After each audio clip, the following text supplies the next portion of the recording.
Draugi, tad vēlreiz labdien! Существует 4 уровня медицины. Ir 4 medicīnas līmeņi. Первый уровень – будешь умирать – спасут. Pirmais līmenis, ja tu mirsi, tevi izglābs. И это экстренная медицина. To sauc par ekstra medicīnu. Она наиболее мощно развивается. Un viņa tā kā ļoti spēcīgi attīstās. Там счет на минуты. Un tur ir tā kā katra minūte likta uz svara. И именно эти специалисты вытаскивают вас, нас с того света. Un tieši šādi speciālisti mūs tā kā no tai pasaules atdabū atpakaļ. Но сохранить уровень здоровья вы у них не просите, это не их сфера влияния. Bet šiem speciālistiem saglabāt savu veselību, kā saglabāt nejautājot, jo tā nav viņu ietekmes sfēra. Они могут растворить тромб, дышать за вас. Viņi var jūsu vietā elpot, izšķidrināt trombu. Они могут собрать вас буквально по кусочкам, пересадить почку. Viņi var jums pārstādīt nieri un salikt jūs pilnīgi pa gabaliņiem. И я очень рада, что я родилась в 21 веке. У меня больше шансов выжить, если что. Un es ļoti priecīga, ka es dzimu 21. gadsimtā, jo, ja kas man tāpēc ir vairāk iespējas izdzīvot, ja gadījumā kaut kas notiek. Второй уровень медицины – не можешь работать, подлатаем, подлечим. Otrs medicīnas līmenis ir tāds, ja tu nevari strādāt, mēs tevi salāpīsim, tā kā drusku pierastēsim. И это медицина, восстанавливающая трудоспособность. Un šī ir tā medicīna, kura atjauno darba spējas. Это очень умелые доктора. Un tie ir ļoti prasmīgi dakteri. Они используют лекарственные препараты. Viņi izmanto ārstnieciskos preparātus. И оперативные методики, хирургические методики. Un izmanto šīs ķirurģiskās metodes. А здесь главное вас подлечить, чтобы вы смогли работать. Un te ir galvenais jūs apārstēt, lai jūs varētu strādāt. И никто из этих специалистов не думает об общем уровне здоровья. Un neviens no šiem speciālistiem nedomā par kopējo veselības līmeni. Потому что каждый занимается только своей сферой. Tāpēc, ka katrs šeit strādā un nodarbojas tikai ar savu sfēru. Например, опухоль, значит, удалим и проведем химиотерапию. Piemēram, ja ir audzējs, mēs viņu ņemsim ārā un vedīsim ķīmijterapiju. Например, гипертонический криз, значит, покапаем. Piemēram, ja ir hipertonijas krīze, tas nozīmē, mēs uztaisīsim sistēmu. И спасем от инсульта. Un izglābsim no insulta. Третий уровень медицины – это лечение трудоспособных. Trešais medicīnas līmenis, tas ir ārstējam tos cilvēkus, kuri var strādāt. То есть эта болезнь позволяет работать, но жизнь невысокого качества. Tas nozīmē, ka šī slimība, kura ir, viņa tā kā atļauj strādāt, bet pati dzīvē nav liela efektivitāte. И это то звено, которое имеет самое большое количество негатива от нас. Un tieši tas ir tas moments, kurš no mums sanāk tā kā visvairāk negativitāti nes. Потому что это поликлиническое звено.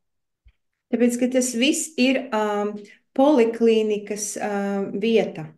И мы склонны перекладывать нашу ответственность за наши суставы, за наши сосуды, за наш головной мозг на этих докторов. Un mēs kā cilvēki tādā veidā savu atbildību gribam uzgrūst tieši šiem doktoriem, atbildību par mūsu locītavām, par mūsu asinsvadiem, tā kā par savu veselību. Государство не вкладывает деньги в эту сферу. Bet valstis, viņi neieliek naudu šajās sfērās. Потому что у государства нет проблем. Вы трудоспособны. Tāpēc, ka šim te valstīm ir citas problēmas. Проблемы есть только у вас, соответственно, вам их и решать. Problēmas ir tikai jums, un tāpēc tikai jūs varat to risināt. И я сегодня буду говорить об инвестиционной медицине. Bet es šodien runāšu par medicīnu, kura ir tā kā medicīna, kur taisa investīcijas. Это уровень не для всех. Un šīs līmenis nav visiem, потому что не каждый способен понять, что нужно заниматься профилактикой.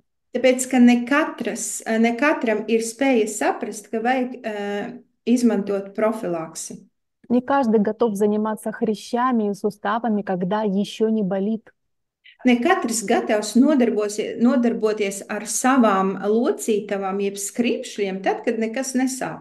Потому что в 40, в 30 лет ты не думаешь о том, что когда-то может прохудиться твой хрящ. Tāpēc, ka 30 un 40 gados tu nedomā par to, ka tavs krimslis var vienkārši nodilt. Что же это за люди такие, которые занимаются инвестиционной медициной? Un kas tie par cilvēkiem, kuri nodarbojas ar medicīnu, kura ieguldās nākotnē? Странные люди, которые tratят свое время и деньги на курсы в интернете, Tie ir dīvaini cilvēki, kuri tērē savu laiku, piemēram, arī kursos internetā, читают книги о питании, lasa grāmatas par uzturu, тратят время и силы в спортивных залах tērē savu laiku sporta nodarbībās и покупают неоправданно, как многие считают, дорогие биологически активные комплексы.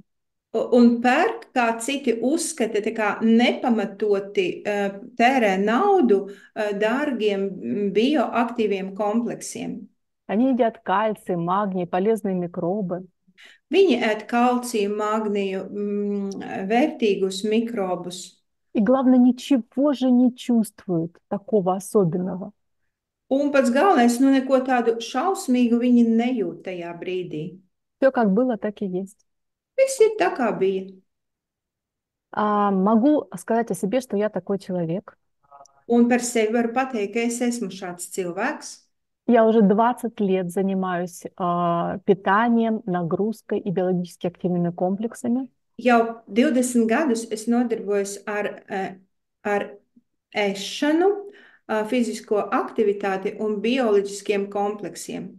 И первые 10 лет я не отличалась от своих одноклассников. Un pirmos 10 gadus es neatšķiros no saviem vienaudžiem, Но теперь это видно. bet tagad to var redzēt. Кто вкладывает в себя, а кто просто так плывет по течению, куда течение принесет. Kurš ieliek kaut ko sevī, bet kurš vienkārši peld pa straumi, un kur straume aiznesīs, tur arī būs. А течение несет в сторону болезней стареющего организма. Bet uz kurieni ved šī straume? Uz slimībām, kuras piemīt organismam, kurš noveco.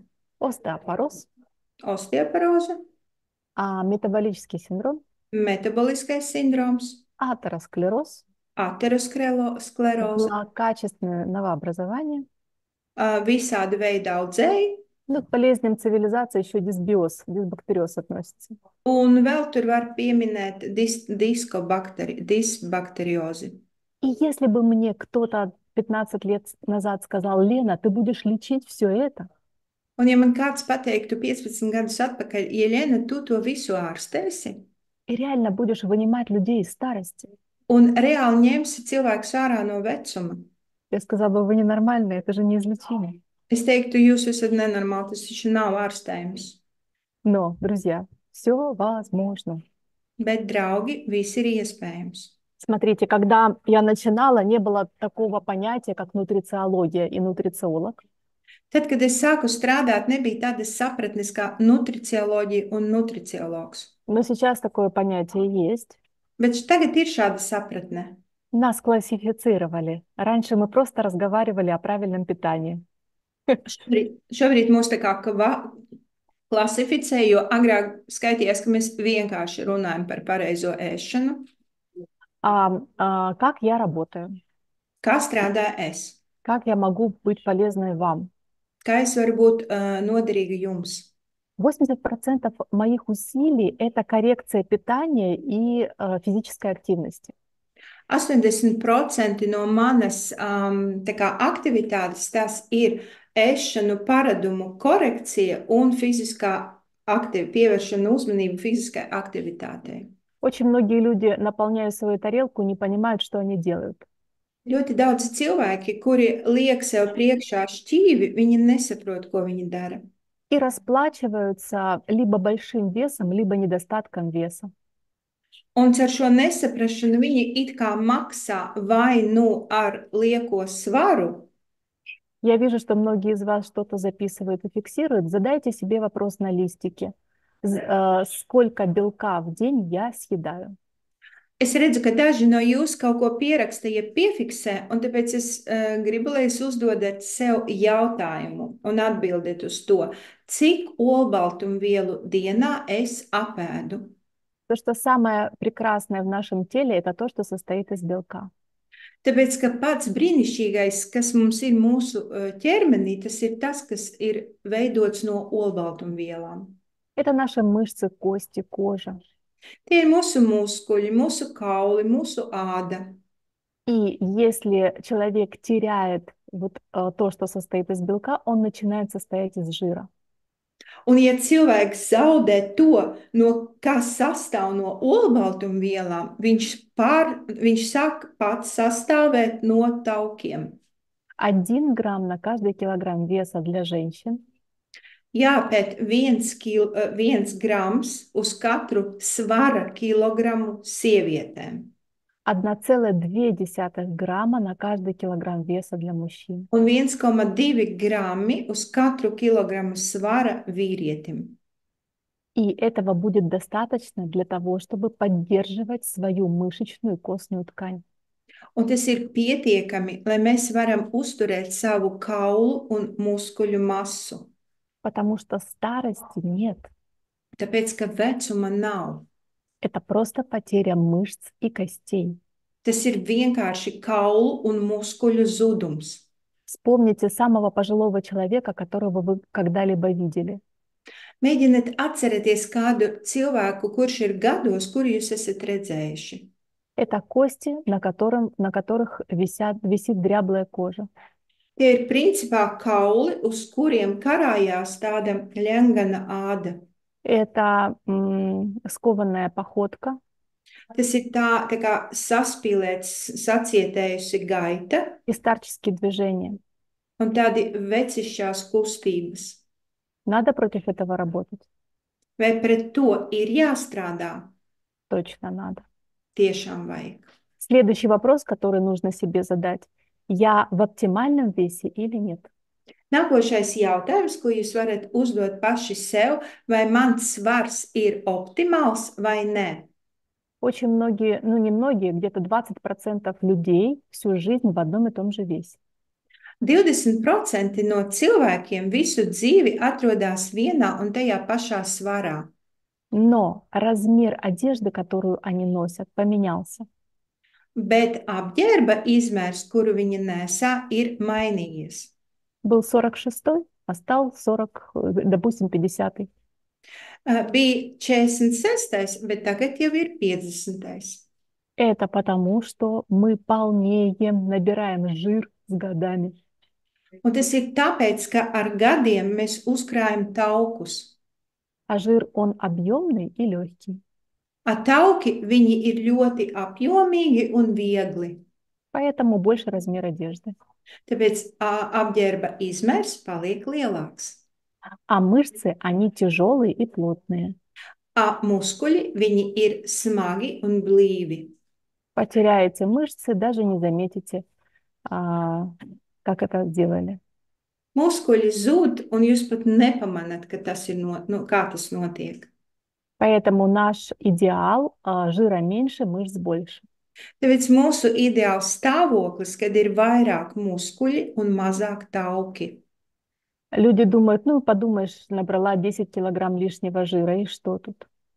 Cilvēki domā, un 10 kilogrami liekā svara, kas tur tāds? Это запасное питательное вещество, которое сейчас не используется в обмене веществ. Tie tauki, tas ir tā kā viela, kura ir nolikta kaut kā tērēt, bet viņu netērēs nekad. Но каждый килограмм дополнительного жира требует обслуживания. Bet katrs šīs kilograms no taukiem, kuri nolikti nebaltai dienai, viņi pieprasa, lai viņus visu laiku apkalpo. Например, требует 30 километров капиллярных сетей. Piemēram, viņam vajag apmēram 30 km no kapilāru tīkla. Поэтому я считаю, что самый главный измерительный прибор, который позволяет вам узнать правду о себе, Tāpēc es uzskatu, ka pats galvenais no mērītāju ierīcēm, kurš jums ļauj uzzināt par sevi patiesību, это сантиметровая лента. tas ir centimetra lente. Когда придете домой, промерите свою талию, Kad atnāksiet uz mājām, izmēriet savu vidukli, и если девочки, она больше 80, un ja meitenēm tas ir lielāks par 80, если мальчики, она больше 96, un ja puišiem tas ir vairāk par 96, то попросите Олю, вот Оля, hmm, девушка, которая вам переводит, tad pajautājiet Olgai, kuri jums tulko, чтобы она вас добавила в чат поддержки, где все девочки и мальчики, которые хотят быть здоровыми и красивыми. lai viņi jūs pievieno čatam, tā kā palīdzības čatam, kur ir puiši un meitenes, kuri vēlās būt veseli. Мы в ближайший понедельник позовем вас на коротенькую лекцию. Un tuvākā pirmdienā mēs jūs pasauksim uz īsu lekciju, И ответим на ваши вопросы. un tur arī atbildēsim uz jūsu jautājumiem. Мы обсудим разные моменты. Mēs izrunāsim daudz dažādu momentu, Аллергии, alerģijas, аутоиммунные процессы, autoimunos procesus, остеопорозы, osteoporozes, менопауза, menopauzes, сердечно-сосудистая система, sirds sistēmu, как работает щитовидная железа, kā strādā vairogdziedzers, как похудеть, kā nomest svaru, как набрать мышечную массу, kā uzņemt muskuļa masu, как улучшить состояние ногтей и волос, kā uzlabot nagu un matu stāvokli, как поддержать зрение. kā uzturēt savu redzi. Я иногда думаю, зачем человеческий организм так сложно устроен? Dažreiz es domāju, kāpēc cilvēka organisms tik sarežģīti ir radīts. Но все, что сейчас работает на вас, это ваша личная ответственность. Bet tas, kas šobrīd strādā uz jums, tā ir jūsu personīgā atbildība. Придет инсульт или инфаркт, будет ли работать зрение, это все ваша личная ответственность. Vai atnāks insults vai infarkts, un kā strādās jūsu redze, tā ir jūsu personīgā atbildība. Итак, вы себе задали вопрос, съедаю ли я суточную норму белка. Tātad jūs sev uzdevāt jautājumu, vai es apēdu dienas olbaltumvielu devu? Вы себе задали вопрос, что с моей талией, может быть, я в метаболическом синдроме. Jūs sev uzdevāt jautājumu, kas ir ar manu vidukli, varbūt man ir šis metaboliskais sindroms. И следующий очень важный вопрос, могу ли я пробежать 12 минут, не останавливаясь? Un nākošais ļoti svarīgs jautājums, vai es varu noskriet 12 minūtes neapstājoties? Я сейчас в Ницце, Es šobrīd esmu Nicā, и завтра здесь стартует соревнование Ironman. un rīt šeit startē Ironman sacensības, И я сегодня гуляла по набережной, un es šodien staigāju jūras krastu, и я видела мужчин разного возраста, un es redzēju vīriešus dažāda vecuma, которые bегают, готовясь к этому соревнованию. kuri skrien un gatavojas šiem sacensībām. Это 42 километра бега, Un tas ir 42 km skriešana, 81 километр вело 81 km velo и 4 километра плыть. un 4 km jāpeld. Это все аэробная нагрузка. Un tas viss ir aerobālā slodze. Это нагрузка, которая развивает клетки, а точнее их энергетические центры. Un tā ir slodze, kas attīsta šūnas un strādā uz šūnu enerģetisko centru. И есть такая фраза «старости нет». Un ir tāda frāze, vecuma nav, Это митохондриальная болезнь. tas ir mitohondriālā slimība. То есть человек настолько мало двигается, что у него перестают развиваться митохондрии.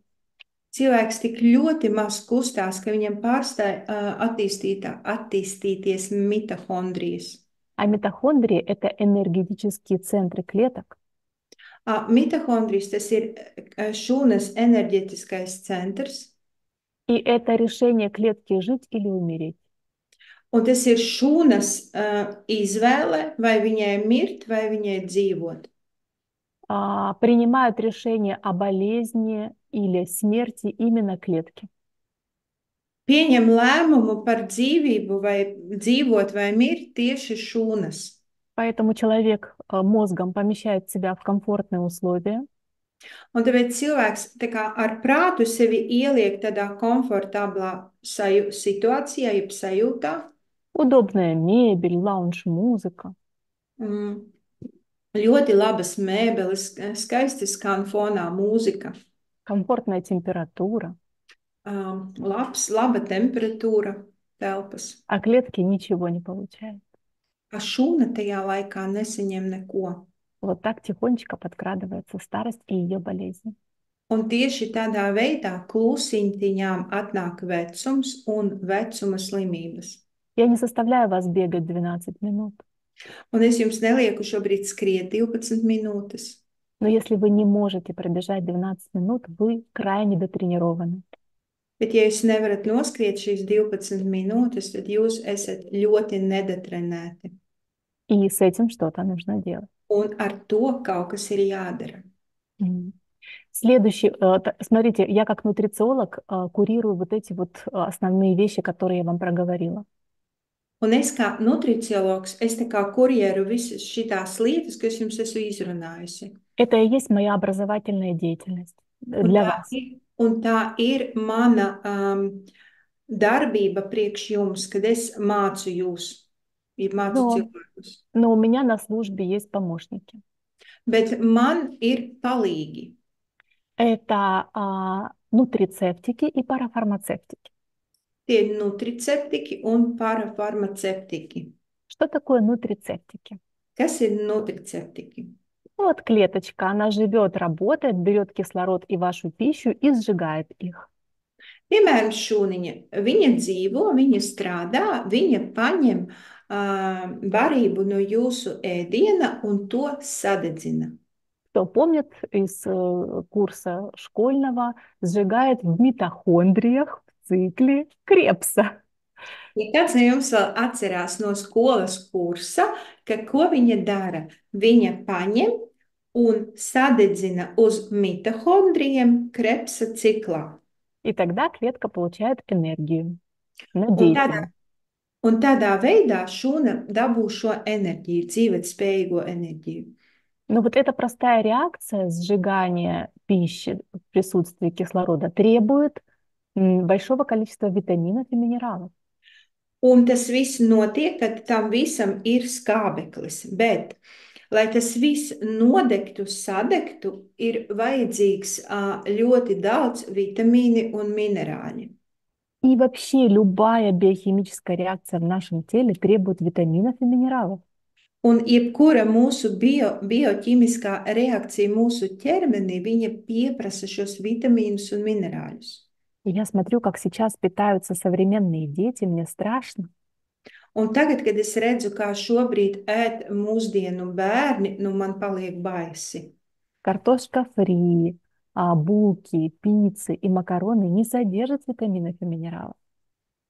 Kartupeļi frī, picas, bulciņas un makaroni, viņi nesatur ne vitamīnus, ne minerāļus. И содержат очень небольшое количество белка. Un viņos ir ļoti, ļoti zems olbaltumviela daudzums. Но содержат огромное количество углеводов. Bet viņi satur nenormāli daudz ogļhidrātus. Так что такое нутрицептики? Tātad, kas ir šie nutriceptiki? Это витамины, минералы для каждой вашей клеточки, чтобы не было дефицита. Tie ir vitamīni un minerāļi katrai mūsu šūniņai, lai nebūtu šīs deficīts. И у меня задают вопрос, Елена, так может быть мне посмотреть себя на все витамины и все минералы? Un tad man uzdot jautājumu, Jeļena, varbūt tad es varu sevi pārbaudīt uz visiem vitamīniem un visiem minerāļiem. Если все было так просто, если бы мы были так линейно с вами устроены, не было бы проблем. Ja tas būtu tik vienkārši, ja mēs būtu ar jums izveidoti tik lineāri, tad nebūtu šī problēma. Но мы устроены сложно. Витамины и минералы нужны там, где-то, внутри, в клетках. Bet mēs ar jums esam radīti tā ļoti sarežģīti, jo vitamīni un minerāļi, viņi vajadzīgi tur iekšā, šūnā iekšā. И их уровень в крови иногда не говорит вообще ни о чем. Un vitamīnu un minerāļu klātbūtne asinīs ne par ko nerunā. Tas ir, pa tukšo. Поэтому я рекомендую сдать лишь витамин D, это важно. Tāpēc es rekomendēju no vitamīnu trūkuma nodot D vitamīnu, tas ir ļoti svarīgi. Посмотреть, нет ли у вас железодефицита, а это уровень ферритина в вашем теле. Paskatīties, vai jums nav dzelzs deficīts, un tas ir ferritīna līmenis jūsu ķermenī. И очень важно знать, что у вас с витамином B12. Un ir ļoti svarīgi zināt, kas jums ir ar B12 vitamīnu. А все остальное используйте, пожалуйста, витамины и минералы в суточных профилактических дозировках.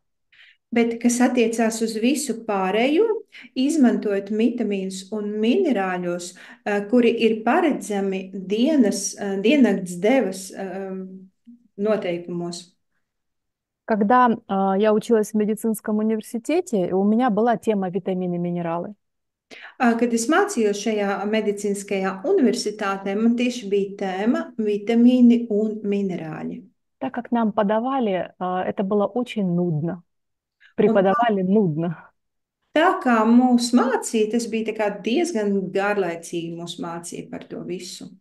И вот я стала нутрициологом, и я решила по каждому витамину, минералу создать свое мнение. Un tad, kad es izmācījos par nutricioloģiju, es izlēmu par katru minerāli un vitamīnu izveidot tā kā savu personīgo domu un pieredzi.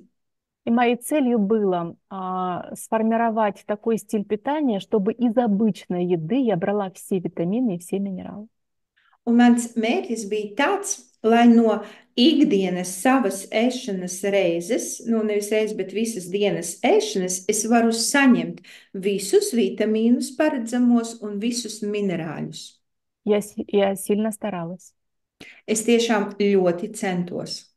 Я прям прописывала, сколько чего нужно съесть. Es pilnīgi uzrakstīju, ko un cik man ir jāpēta. Вывод такой, я не бегемот. Un es izdarīju šādus secinājumus. Es neesmu nilzirgs. Я не могу съесть столько разноплановой еды в одни сутки. Es nevaru apēst tik daudz dažādas barības vienā diennakts laikā. Тем более, что я стараюсь быть в оптимальном весоростовом соотношении. Un ņemot vērā to, ka es tiešām gribu būt savā optimālajā auguma un svara attiecībā. Это где-то 1500, может быть, 2000 килокалорий. Tas ir apmēram 1500, varbūt 2000 kilokaloriju. Примерно как у вас, до 2,5. Līdz 2,5 kalorijas. И это точно минус 30, минус 50% суточных потребностей в основных витаминах и минералах. Un tas ir tikai apmēram 50% no dienas vajadzīgo minerāļu un vitamīnu devas. Поэтому я себя представляю в лодочке. Tāpēc es sevi iedomājos tādā laivā. И у меня одно весло – это вот эти нутрицептики. Un tad tā kā man viens airis, tie ir šie nutriceptiķi. То есть все витамины, все минералы – это нутрицептики. Visi vitamīni un visi minerāļi, tie ir tie nutriceptiķi. То, что закрывает дефициты. Un tas ir tas, kas aiztaisa ciet visus deficītus. чтобы ваши клетки не стояли в очереди за колбасой. Ой, нет, за кальцием. Вот. Lai jūsu šūnas nestāvētu rindā pēc desām, nu nē, pēc kalcijiem pieņemsim. Что же у меня во второй руке? A kas te man ir jābūt otrajā rokā? Потому что если я одним веслом буду работать, я буду прокручиваться на одном месте, а мне надо плыть. Tāpēc, ja es strādāšu tikai ar vienu airi, es visu laiku griezīšos uz riņķi, bet man ir jāpeld. Это парафармацевтики. Un tie jau ir parafarmaceitiķi. Иногда нужно что-то такое дать человеку, чтобы у него решилась проблема. Citreiz vajag kaut ko tādu iedot cilvēkam, lai viņam problēma būtu atrisināta. Например, человек ест, но плохо переваривает пищу. Piemēram, cilvēks ēd, bet barību pārstrādā slikti.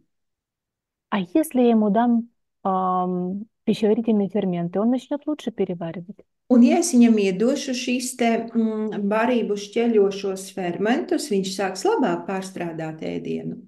А если я ему дам пищевые травы, которые улучшат состояние его поджелудочной железы, он начнет лучше переваривать. Ja es viņam iedošu šos te ārstnieciskos augus, kuri uzlabos aizkuņģa dziedzera darbību, viņš sāks labāk pārstrādāt ēdienu. Или человек говорит, у меня такая плохая память. Vai, piemēram, cilvēks saka, nu man tik slikta atmiņa, Как я могу решить эту проблему? kā es varu šo problēmu risināt? А я дам, например, готуколу, это трава, улучшающая память. Es, piemēram, iedošu viņam gotu kolu, tas ir ārstniecības augs, kas uzlabo atmiņu. За счет улучшения кровоснабжения мозга. Dēļ tā, ka viņš izdara labāku asins apriti smadzenēs. А еще я возьму и накормлю этот мозг витамины группы В, омега-3 лецитин. Ja es ņemšu un pabarošu šīs smadzenes ar vitamīnu B grupas, omega-3 un lecitīns. И получается, что я в этой лодочке гребу двумя веслами, и у меня есть результат. Un sanāk, ka es sēžot šajā laivā, airēju ar diviem airiem, un man ir rezultāts. Особенно быстро отзываются дети и пожилые люди. Uz tādām darbībām ļoti ātri atsaucās bērni un cilvēki pusmūžā. Смотрите, мы с вами решили, что 80% моей деятельности, ну вообще нутрициологической деятельности, это коррекция питания и образа жизни. Mēs ar jums sapratām, ka, piemēram, nutriciologa darbība, tā kā vislielākā darbība, tas ir koriģēt ēšanu un Образа жизни. un Питание, образа жизни. dzīvesveidu. Вот. Но есть еще вот такие тонкие настройки. Bet ir vēl tādas smalkas lietas. Это мы убираем дефициты по витаминам, минералам. Tas nozīmē, mēs paņemam prom deficītus par vitamīnu un minerāļu deficītus. Мы используем то, что человечество использовало всегда для коррекции работы органов. Mēs izmantojam to, ko cilvēks visu laiku izmantoja, lai organu darbību koriģētu. Это пищевые и лекарственные травы. Tas ir ārstnieciskie augi. Это специи. Tas ir garšvielas. И это называется парафармацевтики. Un tieši to arī sauc par šiem parafarmaceitiķiem. То есть регуляция. Un to sauc par regulēšanu. Можно назвать это натуральное лекарство? To var arī nosaukt par naturālām zālēm. Отчасти. Можно. To var daļēji nosaukt par naturālām zālēm. Но нет передозировок. Bet tur mēs nevaram pārdozēt. Нет побочных эффектов. Nav šīs te blaknes. Потому что мы используем пищевые травы. Tāpēc, ka mēs izmantojam tieši šīs te ēdamās ārstniecīgos augus. И никогда не используем химический синтез. Un nekad neizmantojam ķimiski sintēzētos preparātus. Но у нас с вами есть еще третий момент, который хорошо помогает. Bet vēl ir trešais moments, kas mums labi palīdz. Это детоксикация. To sauc par detoksikāciju. Если я точно знаю, что вы можете лучше, Es tiešām zinu, ka jūs varat labāk. лучше очищать свой толстый кишечник, Labāk attīrīt savu resno zarnu, лучше кормить свою печень. labāk barot savu aknu. Вы можете лучше очищать кровь от водорастворимых токсинов. Jūs varat labāk attīrīt savas asinis no ūdens šķīstošiem toksīniem. Вы можете сделать так, что ваше межклеточное пространство, там, где клеточки живут, станет чище. Jūs varat izdarīt tā, ka jūsu starpšūnu telpa, tur, kur dzīvo tās šūnas, paliek tīrāka.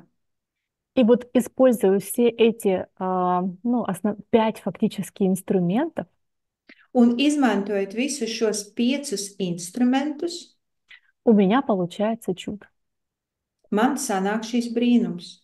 Люди преображаются, Cilvēki pārveidojās. у них отваливаются болячки, Viņiem nokrit nost slimības.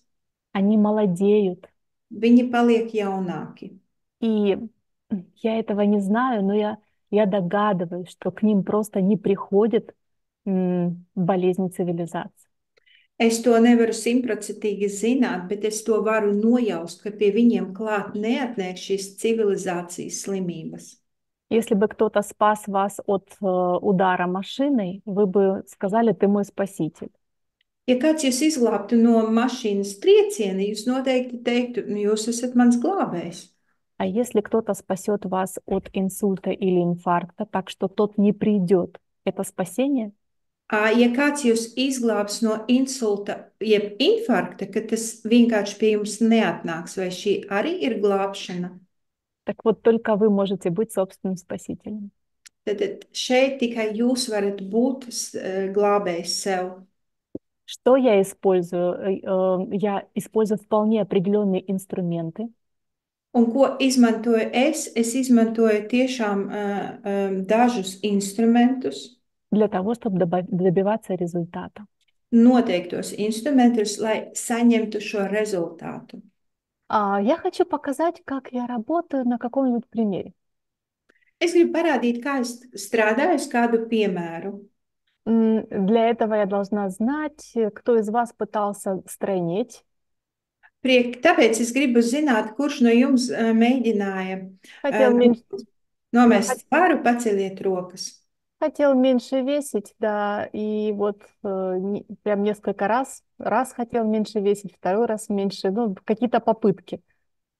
Gribēju svērt mazāk. Vienreiz gribēju, otrais darīja kaut kādas darbības, pacelt roku. Окей. Вот, да, вижу. Ну, не все, но есть. Ne Почему visi. не получается? Вот Un хочется, но не kāpēc получается. nesanāk? Да. Сейчас у меня тут есть помощница, моя презентация. Сейчас я вам ее покажу. Tā, es jums parādīšu savu prezentāciju. Viņa ir mans palīgs. Tūlīt jums viņu parādīšu.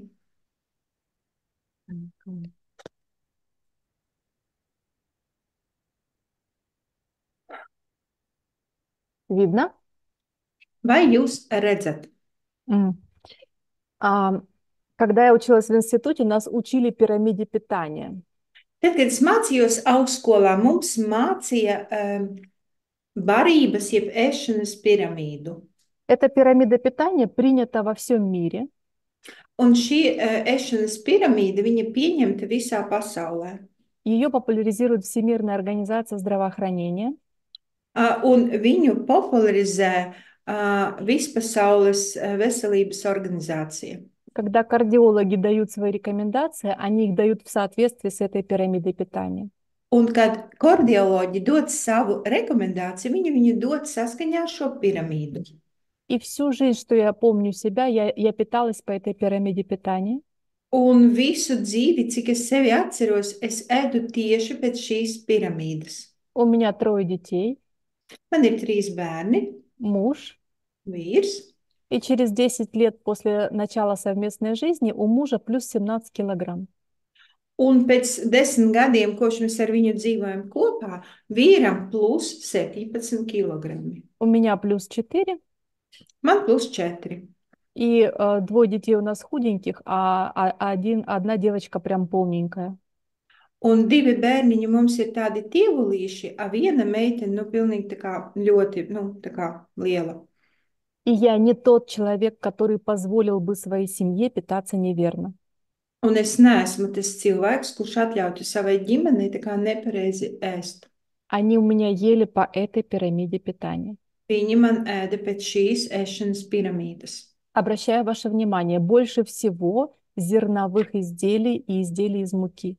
Un pievērsiet uzmanību, te visvairāk ir graudu izstrādājumi un no miltu graudu, nu, no graudu miltiem izstrādājumi. Это хлеб, булки, пиццы, макароны.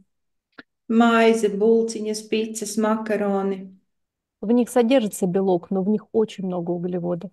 Viņi satur olbaltumvielas, bet viņos ir ļoti daudz ogļhidrātu. Немножечко меньше в вашем питании, как говорит Всемирная организация здравоохранения. Kā saka šī vispasaules veselības organizācija, ka drusku mazāk ir jābūt šeit, Немножко меньше должно быть овощей и фруктов, mazāk augļi un dārzeņi, но тоже приличное количество. bet arī tā kā ļoti, ļoti daudz. В овощах не содержится практически белок, Bet dārziņos nav praktiski nav olbaltumvielu. есть углеводы, но они сложные. Ir ogļhidrāti, bet šie ogļhidrāti ir sarežģītie ogļhidrāti. Они, как правило, как клетчатки. Viņi kopā ar šķiedrvielām. А вот в этих, на первом этаже пирамиде питания, крахмалы в основном. Bet šajā pirmajā piramīdas stāvā tur galvenoties ir šī ciete. Мгм. Ну, если говорить о фруктах, белка в них практически нет, Augļos olbaltumvielu vispār nav, но углеводы есть, в том числе, если фрукт сладкий, то это быстрые углеводы. un ogļhidrāti tur ir, un ja šīs te auglis ir salds, tad tie ir ātrie ogļhidrāti. Дальше Всемирная организация здравоохранения говорит, используйте орешки, семена бобовые. Un tālāk šī te organizācija saka, izmantojiet riekstiņus, sēklas un pakšaugus.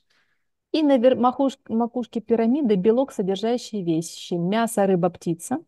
Un pašā augšā viņi saka olbaltumvielu saturošu produktu, tas ir gaļa, olas, zivs Яйца, сыры, un sieri, яйца. olas sieri. Мгм. Вот, это действительно белок, содержащие вещи. Un tiešām tie ir olbaltumvielu saturošās lietas. Я так и делала. Много макарон и с украшением, мясо как украшение. Es tieši tā arī darīju, ļoti daudz makaronu un gaļiņa tā kā izskaistinājumam. Яйца не каждый день, через допустим, 2-3 раза в неделю. Olas ne katru dienu, nu kā vienreiz, divreiz nedēļā. А все остальное время вот каши, макароны. A visu pārējo laiku, nu kā putras, makaroni. Откуда у мужа плюс 17 килограмм? A no kurienes vīram ir plus 17 kilogrami? И это был тот момент, когда я действительно испугалась, Un tas bija tas moments, kad es patiesi nobijos. потому что мне казалось, что мы просто стареем, Jo man tajā laikā likās, nu, ka mēs vienkārši sākam novecot. что старость равно большой вес. Ka vecums ir vienādi ar lieko svaru. И тогда я стала заниматься самообразованием. Un tieši tad es sāku nodarboties ar pašizglītošanu. Я взяла книгу по биохимии, которую учила в институте, Es paņēmu bioķīmijas grāmatu, kuru mācījos institūtā, и нашла там такую схему. un atradu tur tādu schēmu. Это внутри клетки. Tas viss notiek šūnas iekšienē. Клетка берет глюкозу, Šūna paņem glikozi, превращает ее в пируват. šo glikozi viņa pārvērš piruvātā.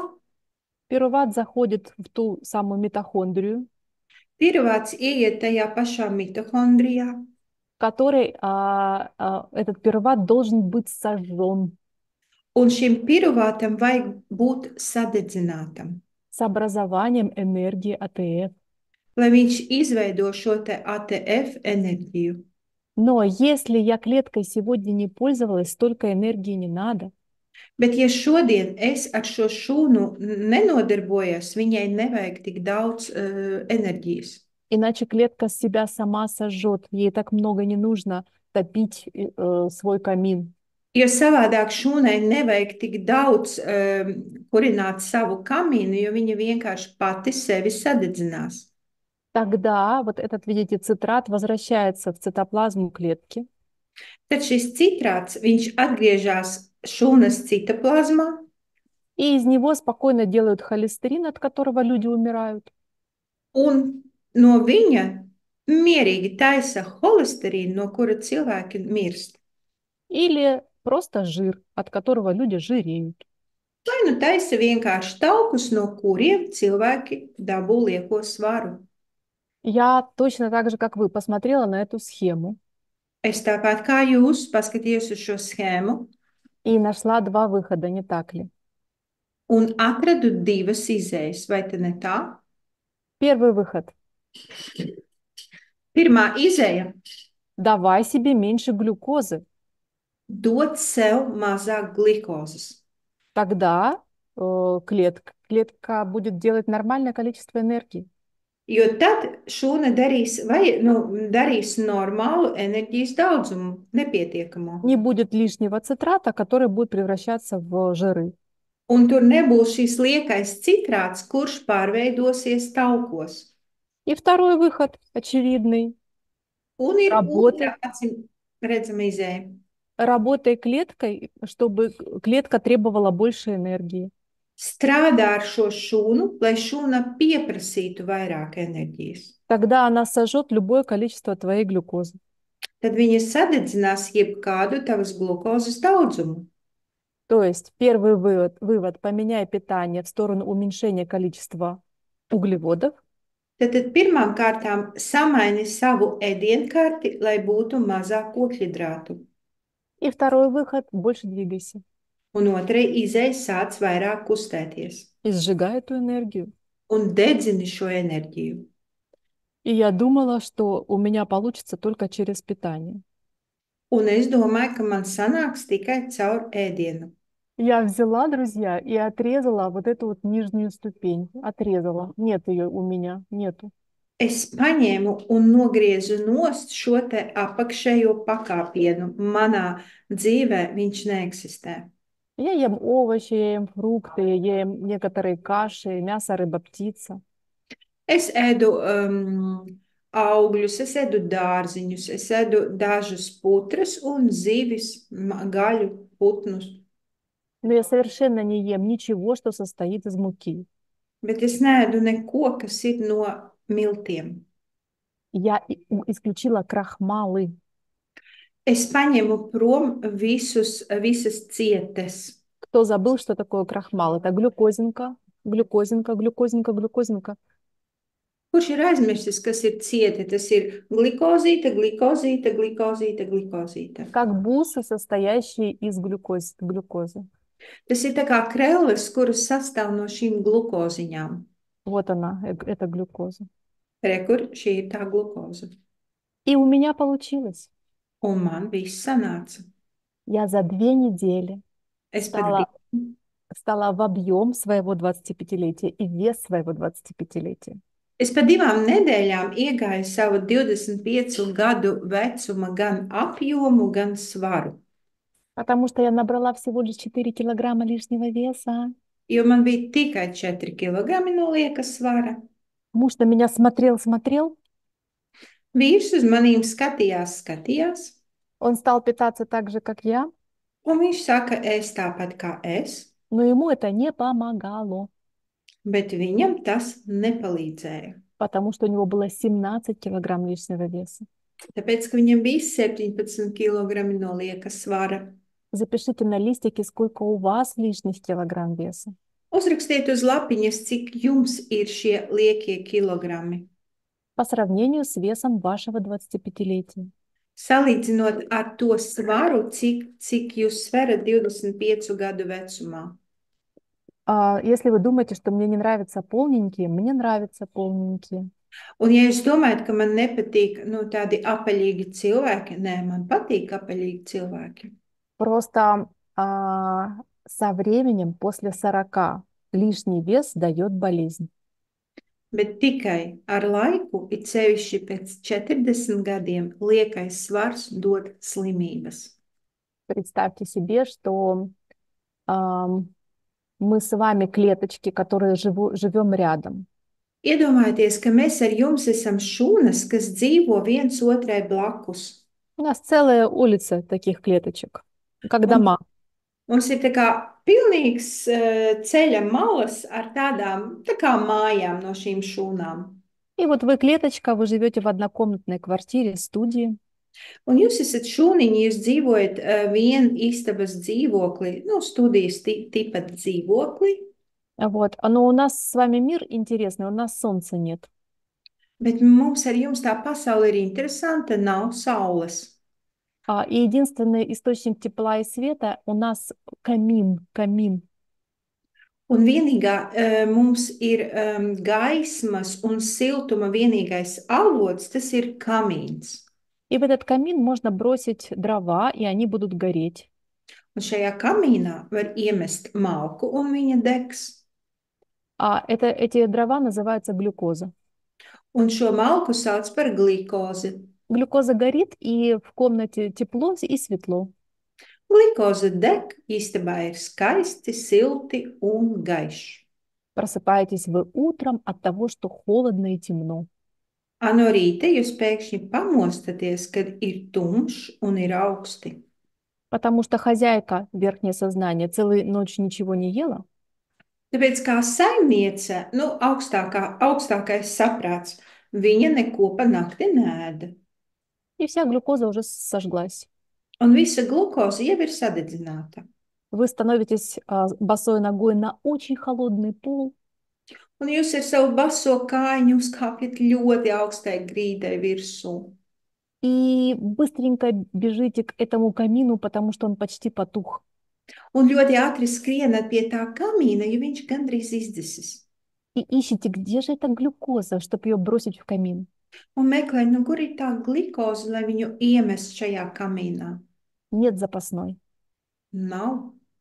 Тогда вы понимаете, что вам придется одеться, Un tad jūs saprotat, ka jums vajadzēs saģērbties, открыть дверь вашей комнаты atvērt savas istabas durvis и выйти в абсолютно темное межклеточное пространство. un iziet absolūti tumšā starp šūnu telpā. Где, может быть, плавает глюкоза. Varbūt tur peld glikoze. Словить глюкозу и вернуться домой. Noķert šo glukozi un atgriezties mājās. Это все равно, что в феврале нырнуть в холодную воду. Un tas ir salīdzināms ar to, kā februārī ielikt augstā ūdenī. Но тут вы слышите стук в дверь. Bet te jūs pēkšņi dzirdat klauvējumu pie durvīm. За дверью государственный служащий, инсулин. Aiz durvīm ir šīs te valsts ierēdnis, ko sauc par insulīnu. Инсулин под правой и под левой рукой держит глюкозу. Un šis te insulīns gan pie labās un kreisās rokas tur glikozi. Доброе утро, не хотите ли глюкозы? Labrīt, vai jūs nevēlaties glukozi? Вы счастливы, вы любите инсулин. Jūs esat laimīga šūniņa, jo jūs mīlat insulīnu. Вы забираете у инсулина его глюкозу, а бросаете ее в камин. Jūs paņemat no insulīna šo glikozu un metat kamīnā. Благодарите его, он уходит по своим делам. Pateicaties viņam, viņš aiziet pa savām darīšanām. И сразу в вашей комнате тепло, светло и уютно. Un jūsu istabā uzreiz ir gan silti, gan gaiss, ir jauki. Вы в легком халатике читаете роман, сидя перед камином. Un jūs tādā vieglā halātiņā lasat kaut kādu grāmatu, sēžot pretī kamīnam. И тут постучали в дверь. Un tad kaut klauvē pie durvīm. Это потому, что хозяйка этого организма позавтракала. Tāpēc, ka šī organisma saimniece, viņa pabrokastoja, круассаном с апельсиновым соком. viņa apēda krosanu un apelsīnu sulu uzdzēra. А потом доехала в офис, а там лежат бесплатные печенюшки. Tad viņa aizbrauc uz savu ofisu, tur stāv bezmaksas cepumiņi. Очередная доза глюкозы попала в кровь. Un atkal nākamā glikozes doze ir tikusi asinīs. Госслужащий инсулин словил все это. Ierēdnis insulīns visu to glikozi noķēra. Потому что я когда-нибудь вам скажу, почему глюкоза не должна быть одна в крови. Un kaut kad vēlāk, es jums pateikšu, kāpēc glukoze asinīs viena nevar atrasties. Viņai nevajadzētu tur būt. Потому что она убивает белки. Tāpēc, ka viņa nogalina olbaltumvielas. Поэтому как только глюкоза приходит в кровь, инсулин ее хватает. Tāpēc, ka tikko glikoze ieiet asinīs, insulīns viņu saķer И быстренько запихивает в клетку. un momentāli iespiež viņu šūnā. Так вот, вы сидите в легком халатике перед камином Tad jūs sežat šajā vieglajā halātiņā, и kamīna priekšā, говорите, инсулин, открой дверь, она не заперта. un sakat, insulīns atver durvis, viņas ir vaļā. Инсулин заходит, говорит, давай я тебе сделаю запас по глюкозе. Un insulīns saka, paklausies, vai es tev uztaisīšu tā kā glikozes krātuves, Чтобы ты завтра проснулась, а у тебя тут красивенькая такая подставочка, и тут уже лежал гликоген, запас lai tu no, глюкозы. lai tu no rīta pamostos, a te tev uz tāda laba, skaista paliknīša jau stāvētu glikogēns. Давай. Davai, saka, aiziet, saka šūna. Вы продолжаете читать свой роман, Jūs turpinat lasīt savu romānu, а хозяйка закончила работу и пошла с девочками в пиццерию. a saimniece, organisma saimniece, viņa pabeidza savu darbu un ar meitenēm aiziet uz picēriju. Очередная колоссальная доза глюкозы пришла в кровь. Un nākamā milzīga glukozes deva atnāca asinīs. Инсулин все схватил и идет опять в вашу клетку. Insulīns visu ir saķēris un atkal iet uz jūsu šūnu. А вы говорите, мне не нужна больше глюкоза. Если я буду бросать ее в камин, меня будет жарко. A šūna saka, man nevajag vairāk tavu glukozi, ja es viņu metīšu kamīnā, man būs pārāk karsts. Мне не нужен больше гликоген. Ты посмотри, ты мне гликогеном заставил всю клетку. Un man vairs nav vajadzīgs šis glikogēns, jo paskaties, tu visu manu šūnu esi aizlicis ar šo glikogēnu. Это мне все не по фэншую. Man šis neder. А инсулин говорит, если ты родину любишь, ты глюкозу возьмешь. Ты все поняла? A insulīns saka, mīli dzimteni, tāpēc visu paņemsi. Saprati? Делай, что хочешь, но просто так глюкоза не будет в крови. Dari, ko gribi, bet asinīs glikoze tāpat vien neatradīsies. И клетка понимает, что у нее выбора нет, она возьмет глюкозу. Un šūna saprot, viņai nav izvēles, viņa vienkārši ņems to glikozi. Она сделает из этой глюкозы жиры, Un no tās glikozes viņa uztaisīs taukus, запихнет их под свою кровать.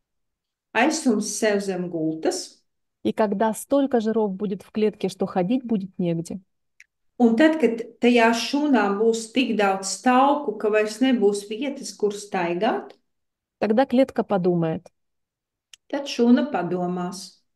мне осталось жить 180 дней. Dzīvot man palika 180 dienas. На сколько дней мне хватит той энергии, что я запасла в виде жира под своей кроватью? Uz cik daudz dienām man pietiks enerģija, kuru es esmu tauku veidā iebāzusi zem gultas? На 250. Uz 250 dienām. То есть даже если я переживу своих сородичей, я все равно останусь с энергией. Pat ja es pārdzīvošu savus brāļus, tad es tik un tā palikšu ar enerģiju.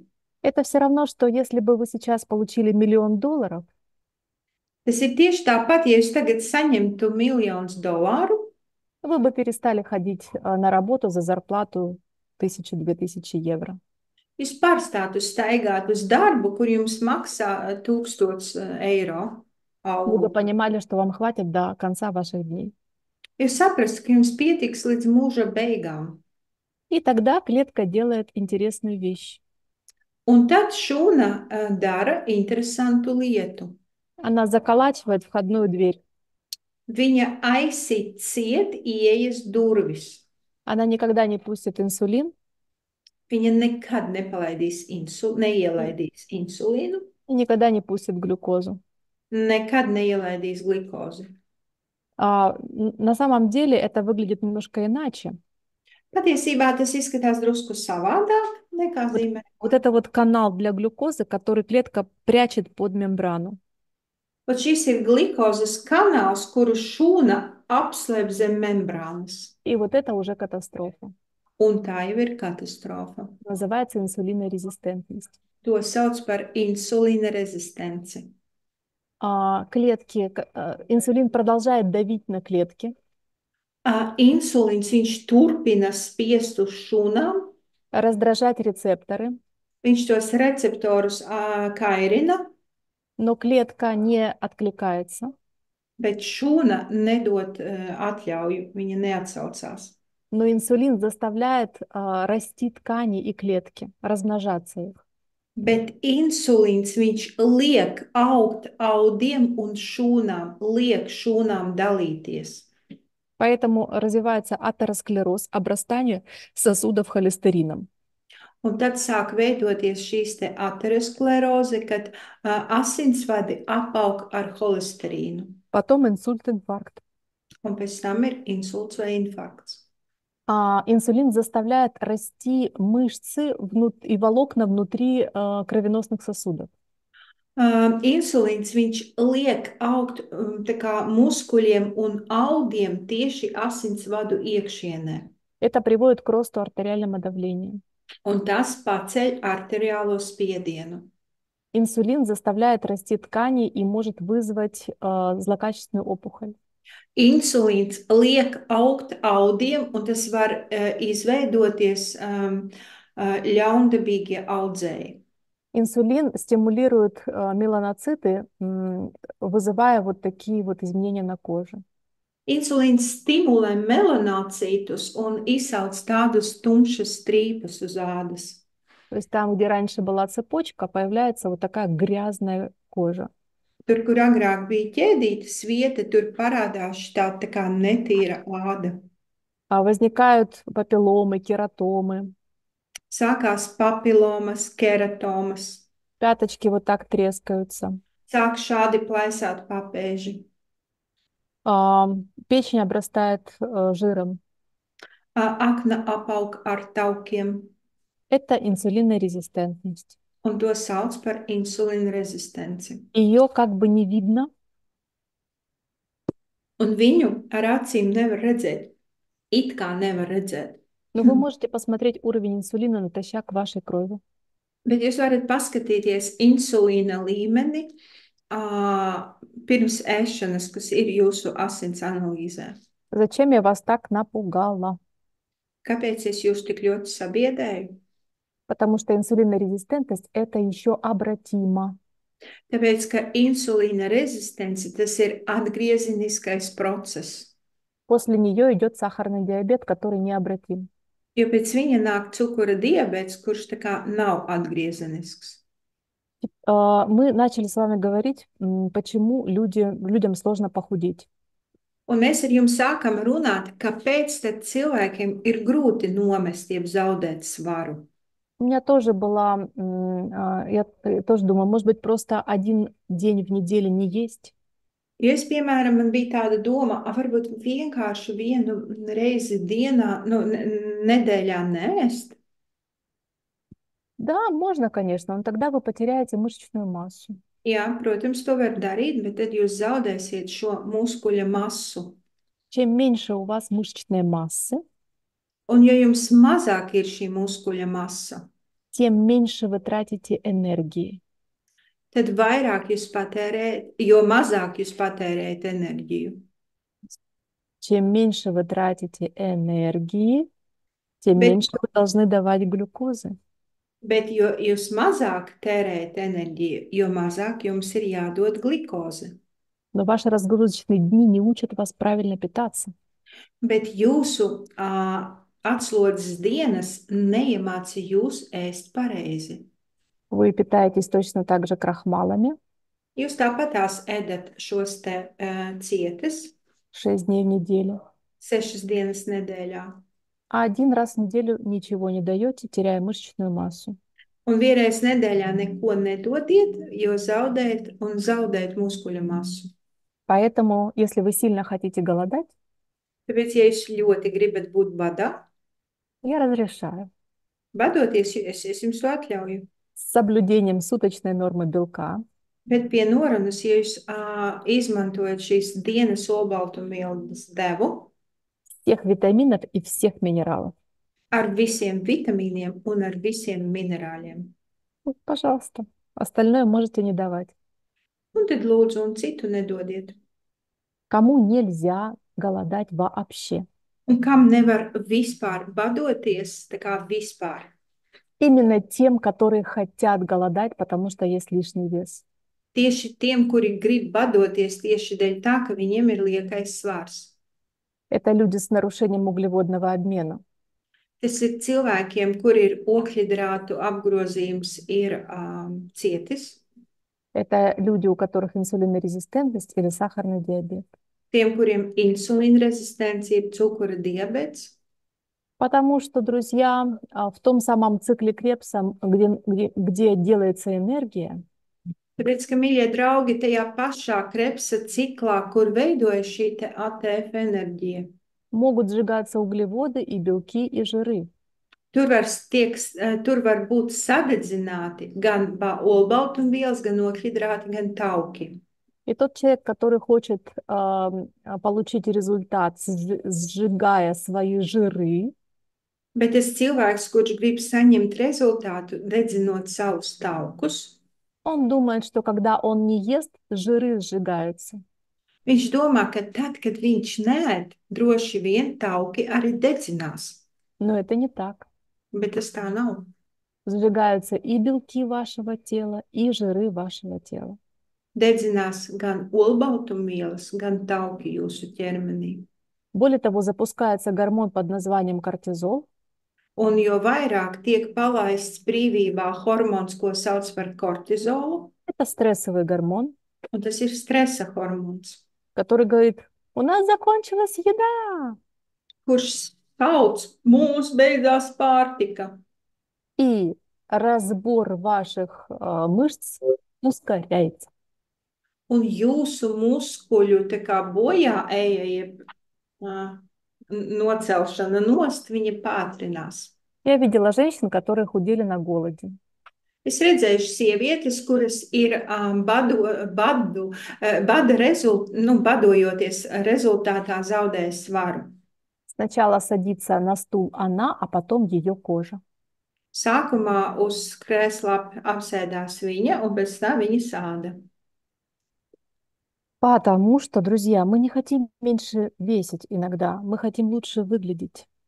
Tāpēc, ka citreiz mēs nemaz negribam mazāk svērt, mēs vienkārši gribam labāk izskatīties. Итак, если вы хотите худеть, первое, нужно убрать избыток углеводов из пищи. Un pirmais, ja jūs gribat notievēt, jums ir jāpaņem prom ogļhidrātu pārpilnība no ēdienreizēm. И второе, нужно дать физическую нагрузку аэробного типа. Un otrais ir jāiedod fiziskā aktivitāte, kura ir aerobālā fiziskā aktivitāte. У моего мужа не было результата до тех пор, пока мы не начали бегать. Mana vīram nebija rezultāts tik ilgi, kamēr mēs nesākam skriet. Потому что его клетка накопила столько жира вот этого, что только ограничение углеводов не помогало. Tāpēc, ka viņa šūna ir tik daudz tauku ir uzkrājis, ka tikai ierobežojumi ēdienā vairs nepalīdzēja. Напоминаю, где происходит сжигание жиров. Un es jums gribu atgādināt, kur notiek tauku dedzināšana. Это митохондрия. Tie ir mitohondrija. Чем лучше качество ваших митохондрий, тем вы младше. Jo labāka jūsu mitohondriju kvalitāte, jo jaunāki jūs esat. Чем больше митохондрий в ваших клеточках, тем вы младше. jo vairāk mitohondriju jūsu šūnās, ja jūs esat jaunāki. Это как представить? Вы заходите в помещение, где одна лампочка горит. Kā tu vari iedomāties? Jūs iet telpā, kur deg tikai viena lampiņa, И вы носите ее всюду за собой, потому что ничего ж не видно. un jūs visu laiku viņu nesat sev līdzi, jo neko nevar redzēt. А если у вас митохондрий много, то вы заходите в помещение, а там 100 лампочек горит. Ja jums mitohondriju ir daudz, jūs ieiet telpā un tur 100 lampiņas deg. Прекрасное освещение, все видно. Brīnišķīgs apgaismojums, visu var redzēt. Как сделать так, чтобы митохондрии удвоились, стало в 2 раза больше? Kā darīt tā, lai mitohondrija pavairotos, lai viņi paliktu 2 reizes vairāk? 21 день физической нагрузки аэробного типа. 21 dienu fiziskās aktivitātes, aeroba tipa fiziskās aktivitātes. Это может быть быстрая ходьба, бег, Tas var būt ātra staigāšana, jeb iešana, varbūt skriešana, это может быть плавание, велотренажер. peldēšana, velotrenažieris. Вот то, что делают айронмены. Ko dara šie aeromēni? Почему так выгодно иметь много митохондрий? Kāpēc ir izdevīgi, ka mums ir daudz mitohondrijas? Если у вас мало митохондрий, вы получаете из одной глюкозы 2 молекулы энергии. Ja jums ir maz mitohondrijas, tad no vienas glikozes jūs dabūjat 2 enerģijas vienības. А если у вас достаточно митохондрий, вы получаете из одной глюкозы 38 молекул энергии. Bet, ja jums pietiekami mitohondrijas, tad no vienas glikolas molekulas jūs saņemat 38 vienības enerģijas. Поэтому правильный пример будет с комнатой, в которой 2 лампочки или 38 лампочек. Tāpēc pareizs piemērs ir kāda istaba, kur ir 2 lampiņas vai 38 lampiņas. И мой муж стал красавчик, когда стал бегать. Un mans vīrs palika par skaistuli, kad sāka skriet.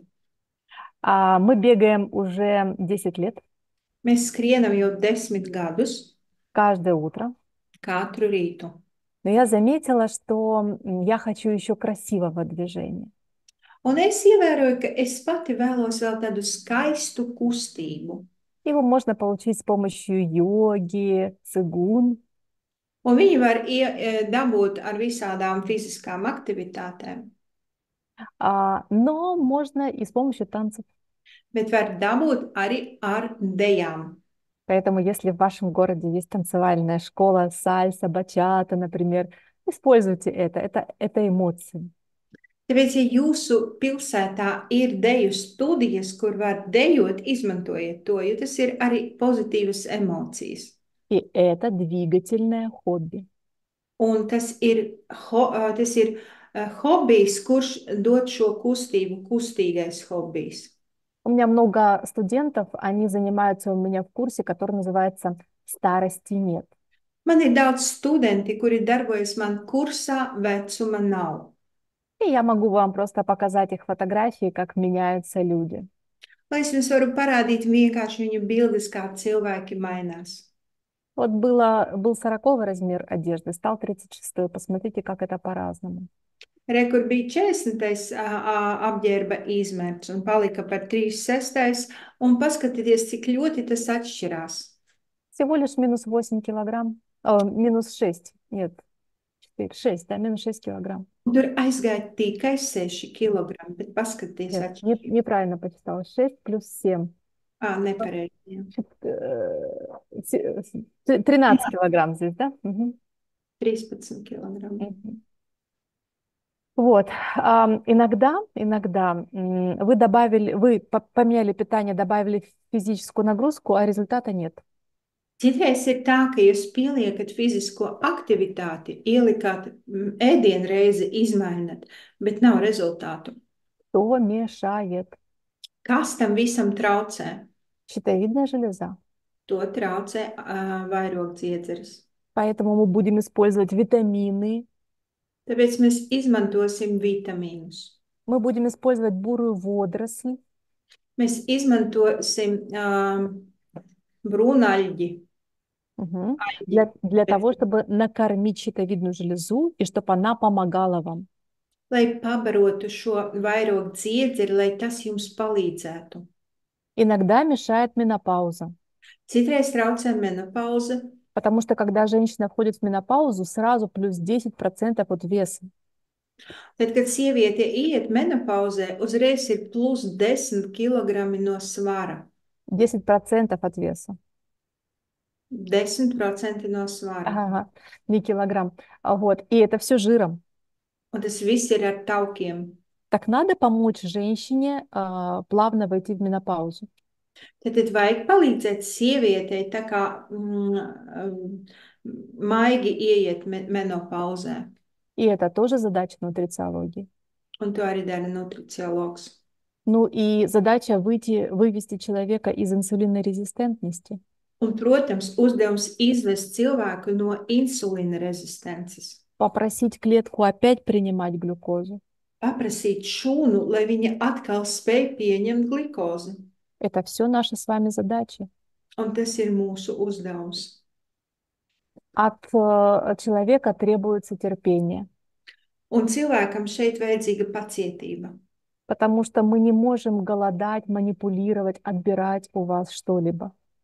Tāpēc mēs nevaram badoties, manipulēt vai sev kaut ko noņemt.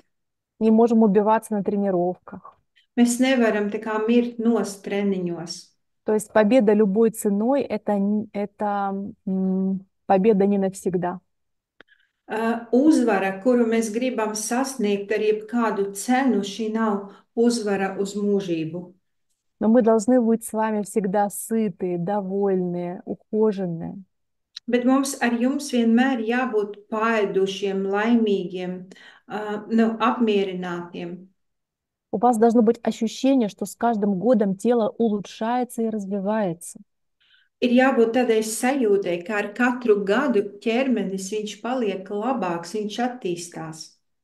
То есть с возрастом человек вынужден умнеть в отношении своего здоровья. Ar gadiem cilvēkam ir jāpaliek gudrākam attiecībā pret savu veselību.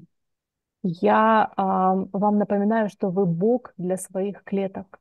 Es jums atgādinu, ka savām šūnām jūs esat kā Dievs.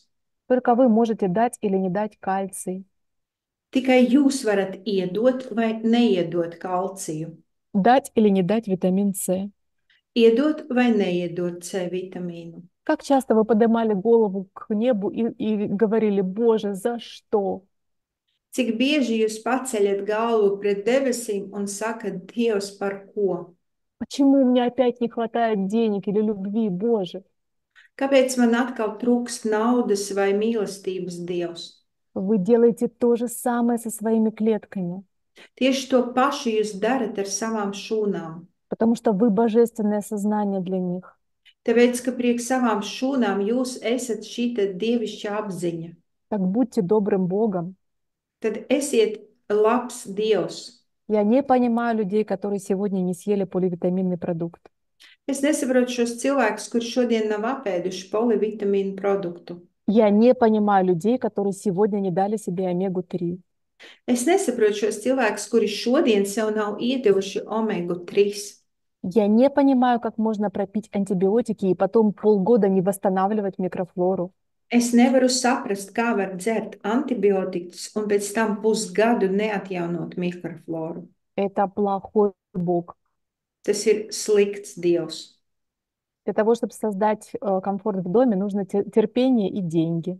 Lai izveidotu savā namā komfortu, vajag pacietība un nauda. Для того, чтобы создать такой сад, нужно терпение и деньги и время. Lai izveidotu tādu dārzu, vajag gan pacietība, gan nauda, gan darbs.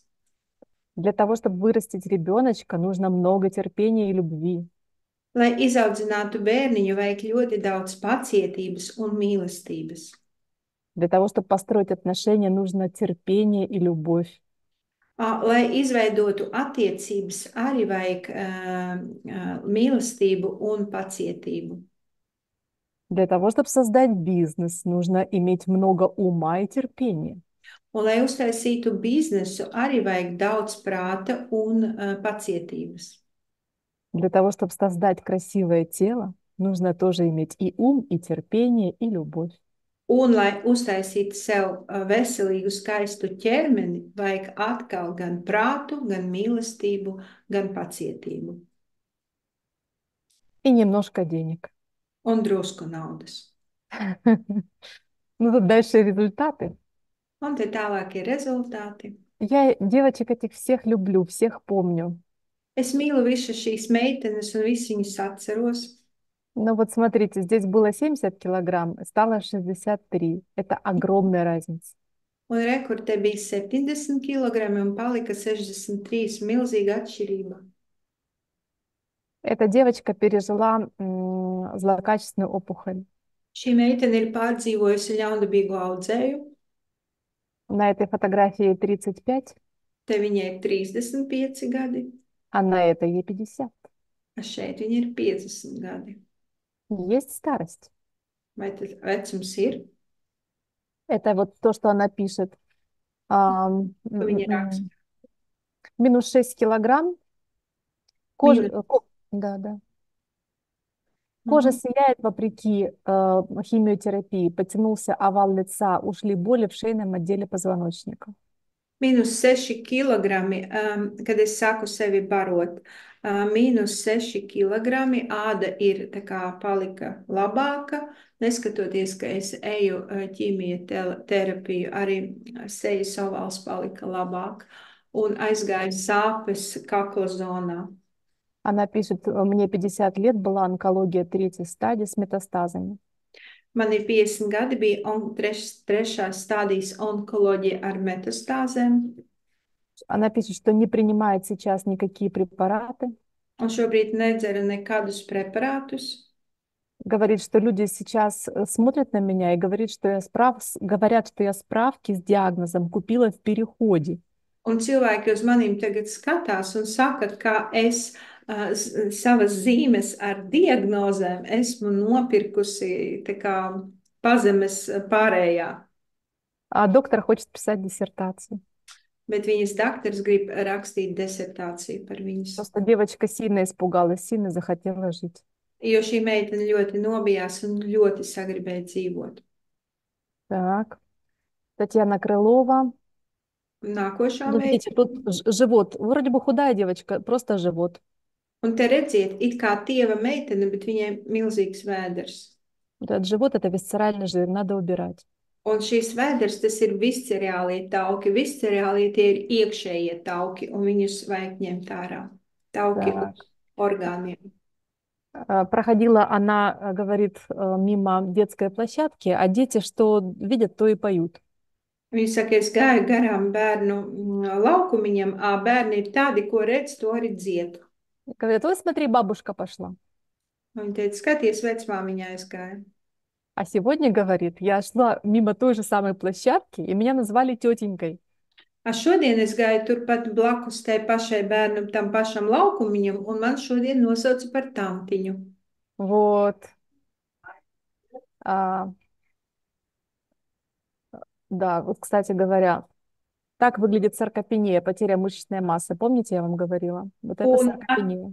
Ot šādi izskatās sarkopēnija, tas ir muskuļu masas zudums, rekur, tas ir tas izskats. Все, кто собой будут не заниматься, будут так выглядеть.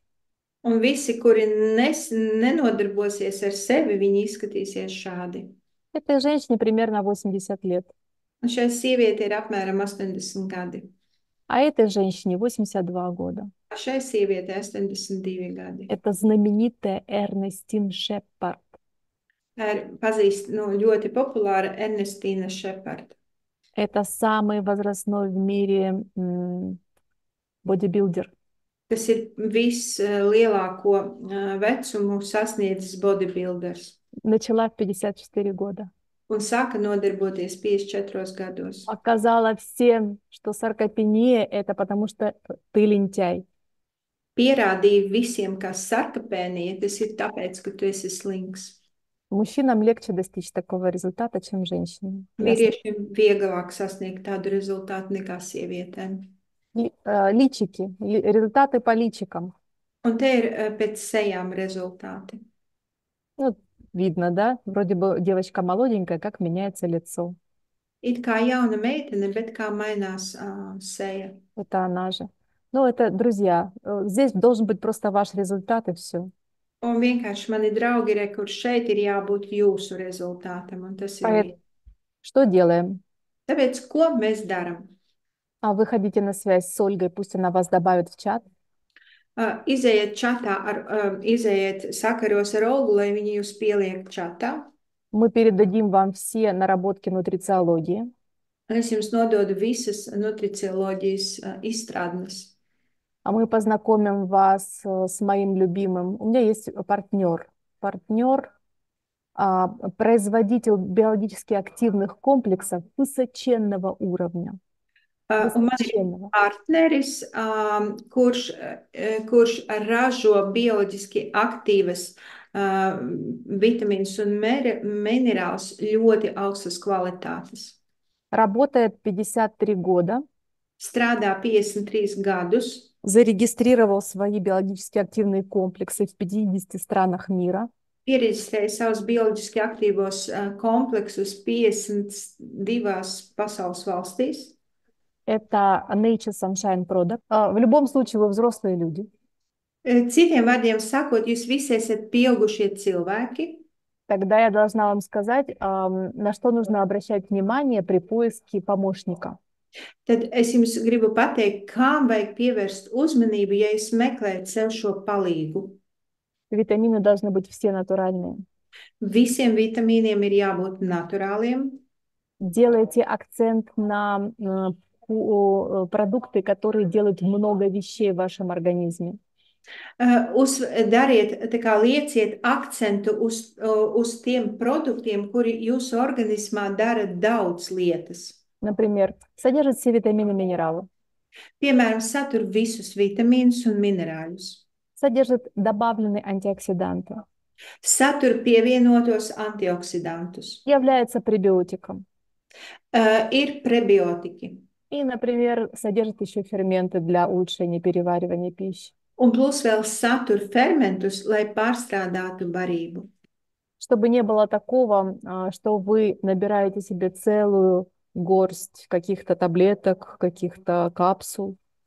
Lai nebūtu tā, ka jūs paņemat veselu sauri kaut kādām tabletēm jeb kapsulām. Это современное решение, которое приняла нутрициология. Jo tas ir tā kā mūsdienīgs risinājums, ko nutricioloģija ir pieņēmusi. Акцент на жидкие формы. Akcents uz šķīdrām formām. Которые с удовольствием используют и дети, и беременные, и взрослые. Kuru ar prieku izmanto gan bērni, gan sievietes stāvokli, gan pieaugušie. Используйте нутрицептики для того, чтобы закрыть все дефициты. Un izmantojot šos nutriceptikus, lai aiztaisītu ciet visus deficītus. И используйте регуляторы, фармацевтики, чтобы улучшить функцию, которая у вас провальная.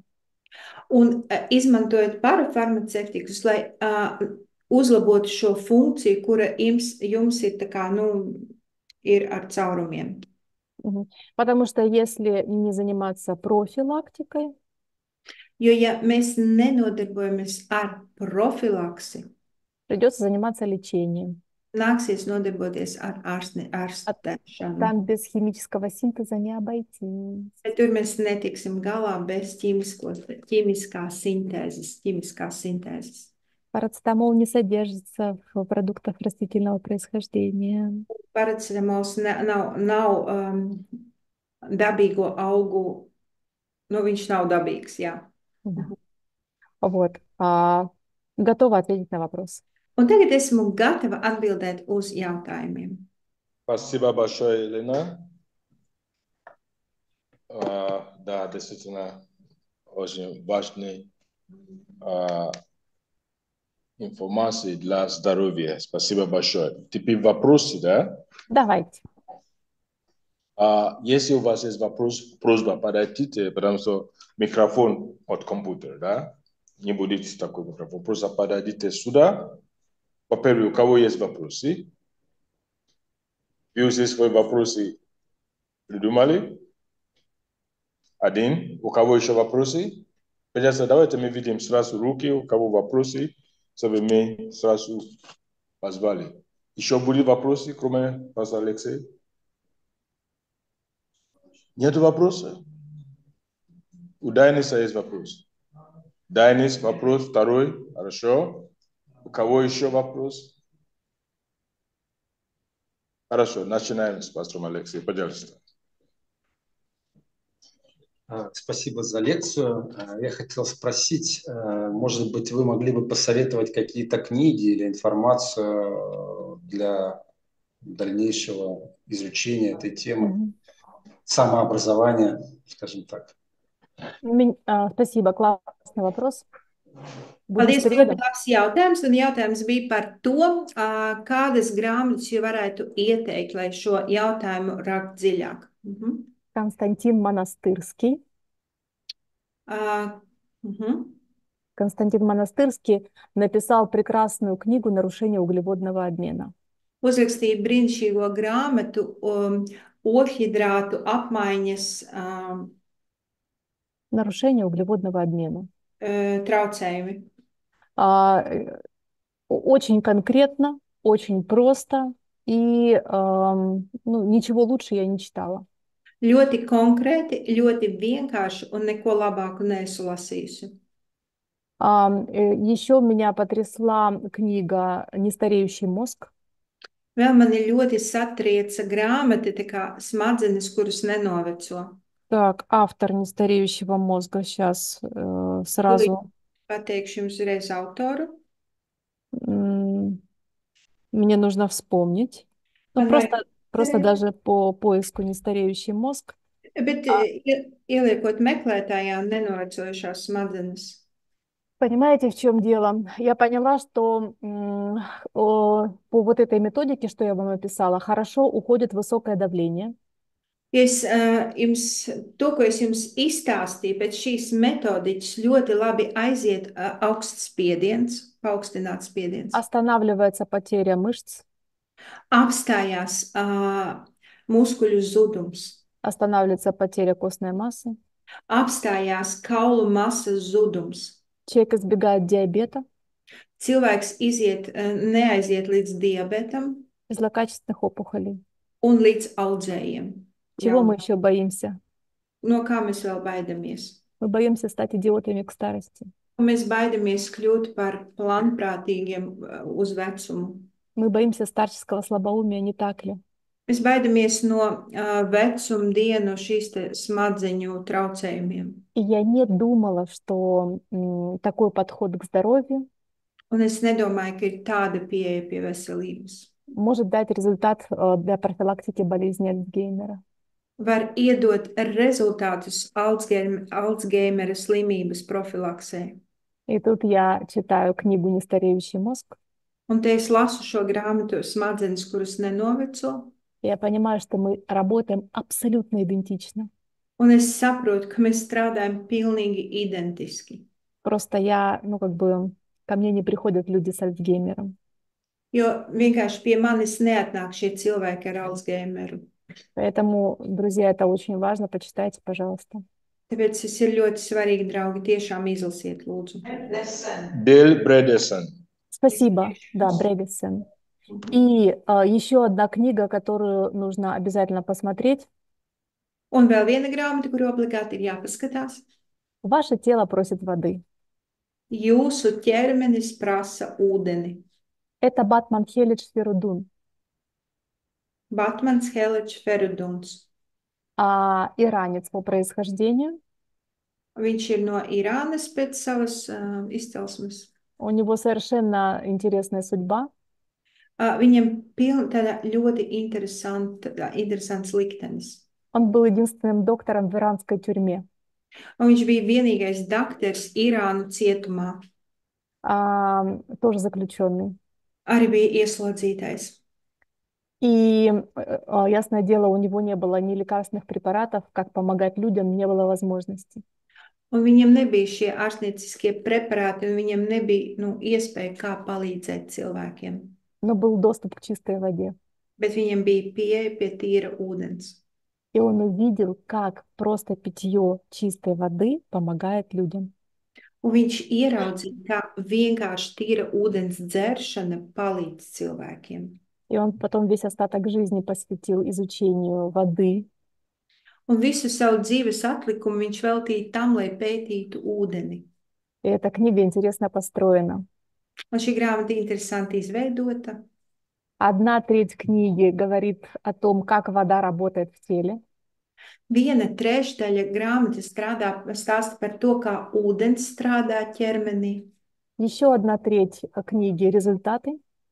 Vēl 1/3 ir pilna ar rezultātiem. И еще 1/3 книги, как ему не давали продвигать его знания. Par to trešdaļa vēl viena par to, kā viņam neļāva šīs zināšanas izbīdīt tautā. В фамилиях, в государственных учреждениях, в общем, все подробности. Visi uzvārdi, visas augststāvošās instances, viss. Когда вы начнете соблюдать питание и жизнь по физиологии, Jo tad, kad jūs sāksiet ievērot šo pareizo ēšanu un dzīvošanu pēc fizioloģijas, вы заметите, что самое сложное – это тема по воде.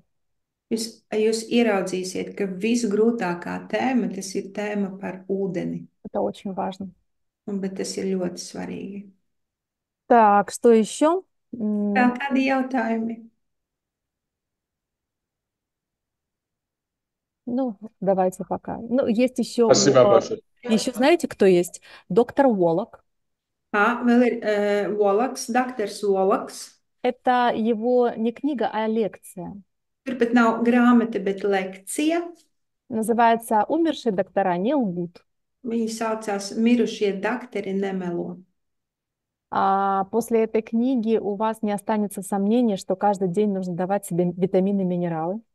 Pēc šīs grāmatas jums vairs nepaliks šaubu par to, ka katru dienu sev ir jādod gan vitamīni, gan minerāļi. И вы заметите разницу, как лечат людей и как лечат животных.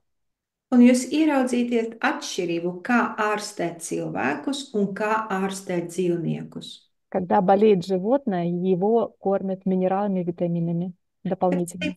Kad slimo dzīvnieks, viņam papildus baro ar vitamīniem un minerāļiem. Когда болеет человек, его кормят химически синтезированными препаратами. Bet, kad slimo cilvēks, viņu baro ar ķīmiski sintezētiem preparātiem. Не занимаясь структурой. Neskatoties par to visu struktūru. Угу. Tā vēl jautājumi? Спасибо большое. Пожалуйста, вопросы. Вот. Да, спасибо, Елена, за эту встречу. У меня вопрос по молочным продуктам. Самые разные точки зрения. Одни говорят, это очень полезно, необходимо, вторые говорят, это крайне не полезно и не нужно. Внесите баланс, пожалуйста. Да. Jā, jautājums bija sekojošais par piena produktiem, jo vieni saka ļoti, ļoti vajadzīgi, citi saka ļoti, ļoti nevajadzīgi. Lūdzu balansu. Молочные продукты являются базовым продуктом питания. Piena produkti tie ir bāzes ēšanas produkti. Мое мнение, извлечение молочных продуктов из питания Mans personīgais viedoklis izņemšana piena produktu no ēdienreizēm лишает человека возможности взять суточную норму кальция. Liedz cilvēkam paņemt dienas kalcija devu. Лишает человека взять суточную норму витамина D. Aizliedz cilvēkam paņemt D vitamīna dienas devu. Извлечение кисломолочных продуктов из питания. Tad, kad paņem pienskābos produktus no ēdienreizēm, подвигает человека к еще одной болезни цивилизации – дисбиоз. Viņa virza cilvēku uz vēl vienu civilizācijas slimību, ko sauc par disbiozi.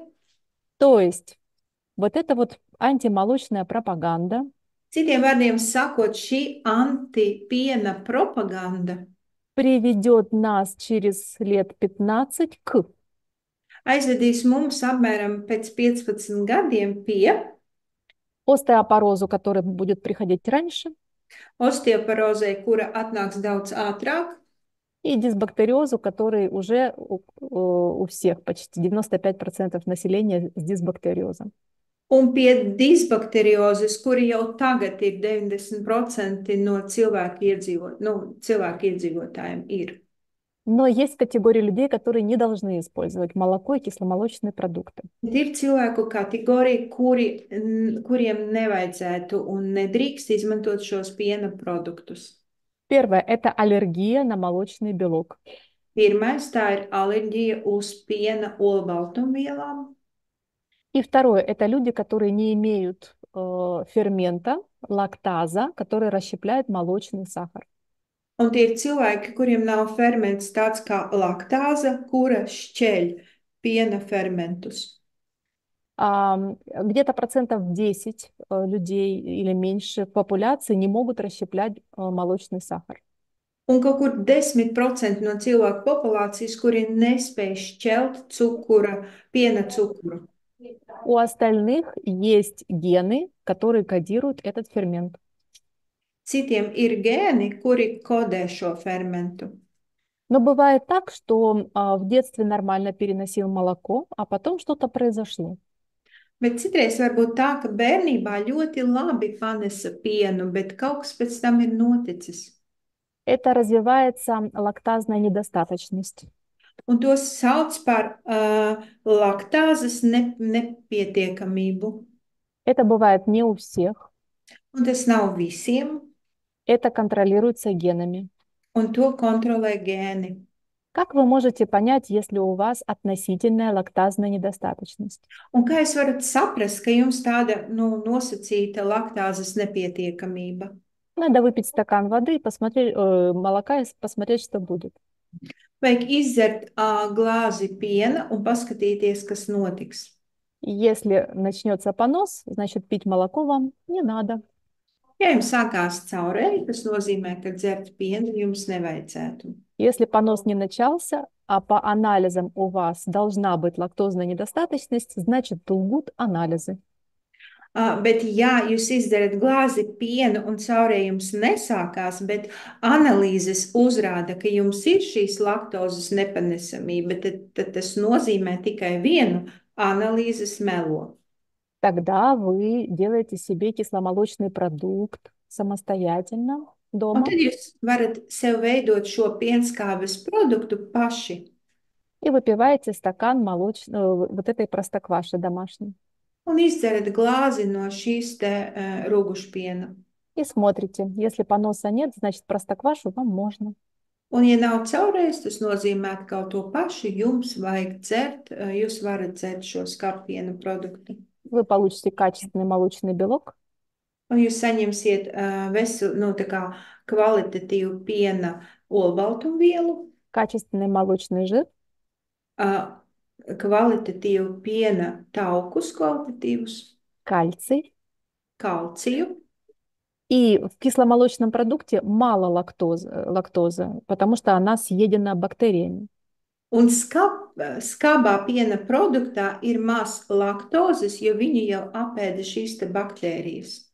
И вы получите еще и полезные бактерии для кишечника. Un vēl jums pie tām saņemsiet labas baktērijas priekš kuģa zarnu traktam. Если даже на кисломолочный у вас понос, Bet ja uz to jums ir caurējumi, тогда, видимо, действительно лактозная непереносимость. tad droši vien ir iespējams, ka ir šī laktozes nepanesamība. Но вам никто не мешает кушать зрелые сыры, Bet nekas jums nevar aizliegt ēst cietos sierus, вообще сыры, потому что там вся лактоза уже съедена. respektīvi ēst sierus, jo sieros visa laktoze jau ir apēsta. А также вы можете пить безлактозное молоко, потому что ферментами там лактоза уже расщеплена. Un tāpat jūs varat dzert bezlaktozes pienu, jo tur jau viss ir sašķelts. Вот. То есть наша задача расширять рацион, а не сужать. Mūsu uzdevums, mūsu ēdienkarti paplašināt, nevis sašaurināt. И это очень важно. Un tas ir ļoti svarīgi.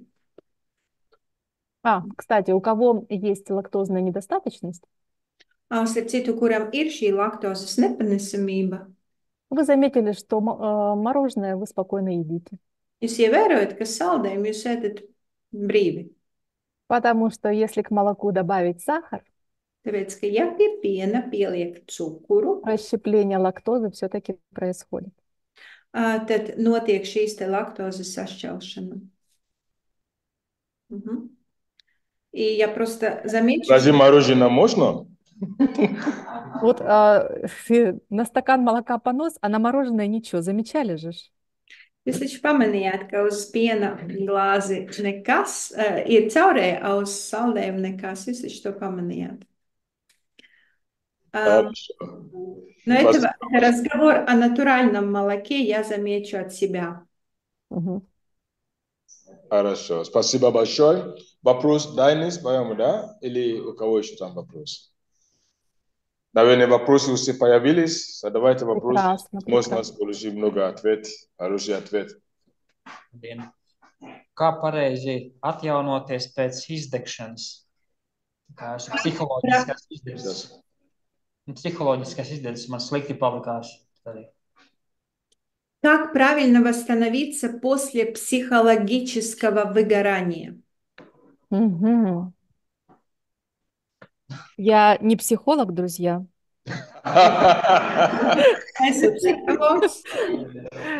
Но я иногда удивительным образом решаю психологические вопросы.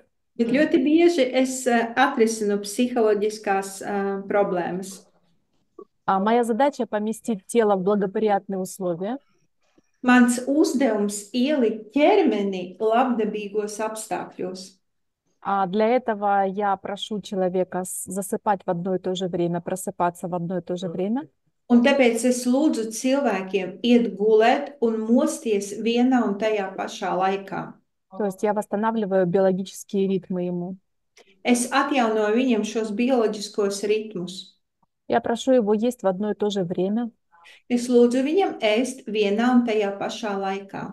Я прошу его работать ограниченное количество времени в течение дня. Es viņam lūdzu strādāt ierobežotu laika daudzumu dienas laikā. Это со временем начинает походить на ваш режим дня, который был у вас в детском саду. Un tas bieži vien tiek atjaunots tas dienas režīms, kāds jums bija bērnu dārziņā. Вы всегда знали, что после прогулки будет еда и сон. Jūs vienmēr zinājāt, ka pēc pastaigas būs ēdiens un miegs. И вот такой режим жизни, он магическим образом предотвращает следующее выгорание. Un šāds te dzīves režīms, paredzams režīms, viņš maģiskā veidā šo izdegšanu bremzē, jeb neaiziet līdz turienei. Друзья, я в своей специальности 20 лет. Mīļie draugi, savā specialitātē es jau esmu vairāk nekā 20 gadus. Это работа с людьми. Un tas ir darbs ar cilvēkiem. С большим количеством людей. Ar daudz cilvēkiem. Но я не выгораю, потому что я это люблю. Bet es neizdegu, tāpēc, ka es mīlu to, ko es daru. Я не выгораю, потому что я запрещаю себе работать сутки напролет. Es neizdegu, tāpēc, ka es aizliedzu sev strādāt 24/7. Я не выгораю, потому что каждый мой день начинается с меня. Я сначала себе плачу. Un es neizdegu, tāpēc, ka katra mana diena sākās ar mani. Es sākumā maksāju sev. Это физнагрузка, это правильная еда, это достаточное количество воды. Tas ir fiziskās aktivitātes, pareizā barība un pietiekamā ūdens daudzums. Это программа очищения организма, это антиоксидантная защита. Tā ir antioksidantu aizsardzība un детоксикация. Когда у вас здоровое тело, у вас кристально чисто, правильно работающий мозг. Tad, kad jums ir vesels ķermenis, jums ir kristāli tīri strādā smadzenes. И остается найти только предназначение. Un tad tikai atliek atrast savu aicinājumu. Спасибо большое. Каспар, пожалуйста. Paldies. Спасибо. Den, man jautājums tāds, vai ir iespējams tikt galā bez statīniem, ja ir augsts holesterīna un triglicerīdi? Vai tomēr viņu visu laiku ir jālieto? Vai ir kaut kāda cita iespēja? У меня вопрос, можно ли обойтись без статинов, если высокий холестерин и триглицериды? Есть ли какая-то альтернатива или нет? Высокие триглицериды бывают у двух категорий людей. Augstie triglicerīdi ir tikai divu cilvēku kategorijām. Первая категория – это те люди, которые едят много углеводиков. Pirmā kategorija tie ir tie cilvēki, kuri ēd daudz urhidrātus. То есть вы идете на низкоуглеводное питание, и у вас триглицериды падают ниже единицы. Jūs ejiet uz zemu urhidrātu dietus, un jūsu triglicerīdi kritās mazāk un mazāk.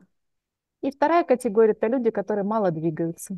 Un otra kategorija ir cilvēki, kuriem ir mazkustīgs dzīvesveids. Вы начинаете двигаться, и та клеточка начинает кушать ваши триглицеридики. Помните, я вам Jūs показывала? sākat kustēties, un jūsu šūna sāk ēst jūsu triglicerīdus. Особенно классно работают интервальные тренировки.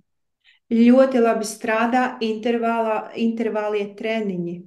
Вы должны поставить себе цель снижения уровня триглицеридов ниже единицы. Jums ir jāuzliek mērķis pazemināt triglicerīdus zemāk par vieninieku. Если другая единица измерения ниже 100. Un ir cita mērīšanas tabula, tā kā zemāk par 100. Потому что статины не снижают уровень триглицерида. Tāpēc, ka statīni nepazemina triglicerīdu līmeni. И доктор не имеет права читать вашу липидограмму, если триглицериды умножить на 5 не равно примерно вашему уровню холестерина. Un jūsu dakters, viņš pat nevar lasīt jūsu lipidogrammu, ja jums neser triglicerīdu umnožīt na 5 triglicerīdu sareizināt ar 5. должно быть примерно равно уровню вашего холестерина. Tas varētu būt ar jūsu holesterīna līmeni vienādiem skaitļiem. Например, триглицериды 3, а холестерин 6. Нельзя читать такую липидограмму. Piemēram, triglicerīdi 3 un holesterīns 6 nevar lasīt tādu lipidogrammu. Сначала нужно поставить на место триглицериды питанием, нагрузкой. Sākumā vajag nolikt pareizā vietā ar fizisko slodzi un ēdienu triglicerīdus. Когда вы поставили триглицериды ниже единицы, Un kad jūs viņu nolikāt zemāk, šos triglicerīdus zemāk par vieninieku, мы опять смотрим на уровень холестерина. mēs atkal skatāmies uz holesterīna līmeni. Он может быть высокий, потому что патология щитовидной железы. Viņš var būt augsts, tāpēc, ka ir vairoga dziedzera patoloģija. Он может быть высокий, потому что застой желчи. Viņš var būt augsts, tāpēc, ka ir žults stāvēšana, tā kā žults nestrādā. Он может быть высокий, потому что у вас высокий уровень гомоцистеина. Viņš var būt augsts, tāpēc, ka jums ir ļoti augsts homocestīna līmenis. Он может быть высокий, потому что вы не двигаетесь. Tas var būt augsts, tāpēc, ka jūs nekustaties. У женщин, потому что они в менопаузе. Sievietēm, tāpēc, ka viņas ir menopauzē. У меня вопрос. А как все эти вопросы решают статины? Un man ir šeit jautājums, kā šos visus jautājumus atrisina statīni? Это просто проще всего дать человеку статины и добиться другого уровня липопротеидов низкой плотности. Tas ir ļoti vienkārši iedot cilvēkam statīnus un dabūt cita līmeņa šos te zema blīvuma lipīdu, nevis lipīdus, bet proteīnus. Но мы так не работаем. Bet mēs tā nestrādājam. Бывают люди, которым нужны статины. Ir cilvēki, kuriem ir nepieciešami statīni. Прямо сейчас запишите себе, это важно посмотреть. Pierakstiet sev, jo tas ir ļoti svarīgi to aplūkot. Таблица называется «Десятилетний риск смерти». Tā tabula saucās 10 gadu nāves riska faktors. от сердечно-сосудистых заболеваний. No sirdslēkmēm, Вот. sirdsslimībām. Там вы ищете свой возраст, Tur jūs atrodiet savu vecumu, курящий вы или нет. smēķējat vai nē. Там вы ищете уровень своего артериального давления. Tur jūs atrodiet sava arteriāla spiediena līmeni И уровень вашего общего холестерина. un jūsu kopējā holesterīna līmeni. И ищете свой риск Un умереть. atrodiet savu risku, savu nomiršanas risku. Ищете свой риск умереть от инсульта, инфаркта в ближайшие 10 лет. No, meklējiet savu risku nomirt no infarkta jeb insulta tuvāko 10 gadu laikā. Если ваш риск до 5, доктор не имеет права назначать вам статины. Un ja jūsu risks ir līdz 5 gadiem, daktarim nav tiesības jums izrakstīt statīnus. Доктор должен работать теми методами, которые я проговорила. Daktarim ir jāstrādā ar tām metodēm, kuras es jums biju izrunājusi. Но на практике мы видим иначе. Bet praksē mēs to visu redzam savādāk. Спасибо большое. Еще вопросы будут? Vēl ir jautājumi? Нету больше вопросов, да? Прекрасно. Пара Друзья, вопросов. друзья, Да. я вам желаю улучшать свое тело.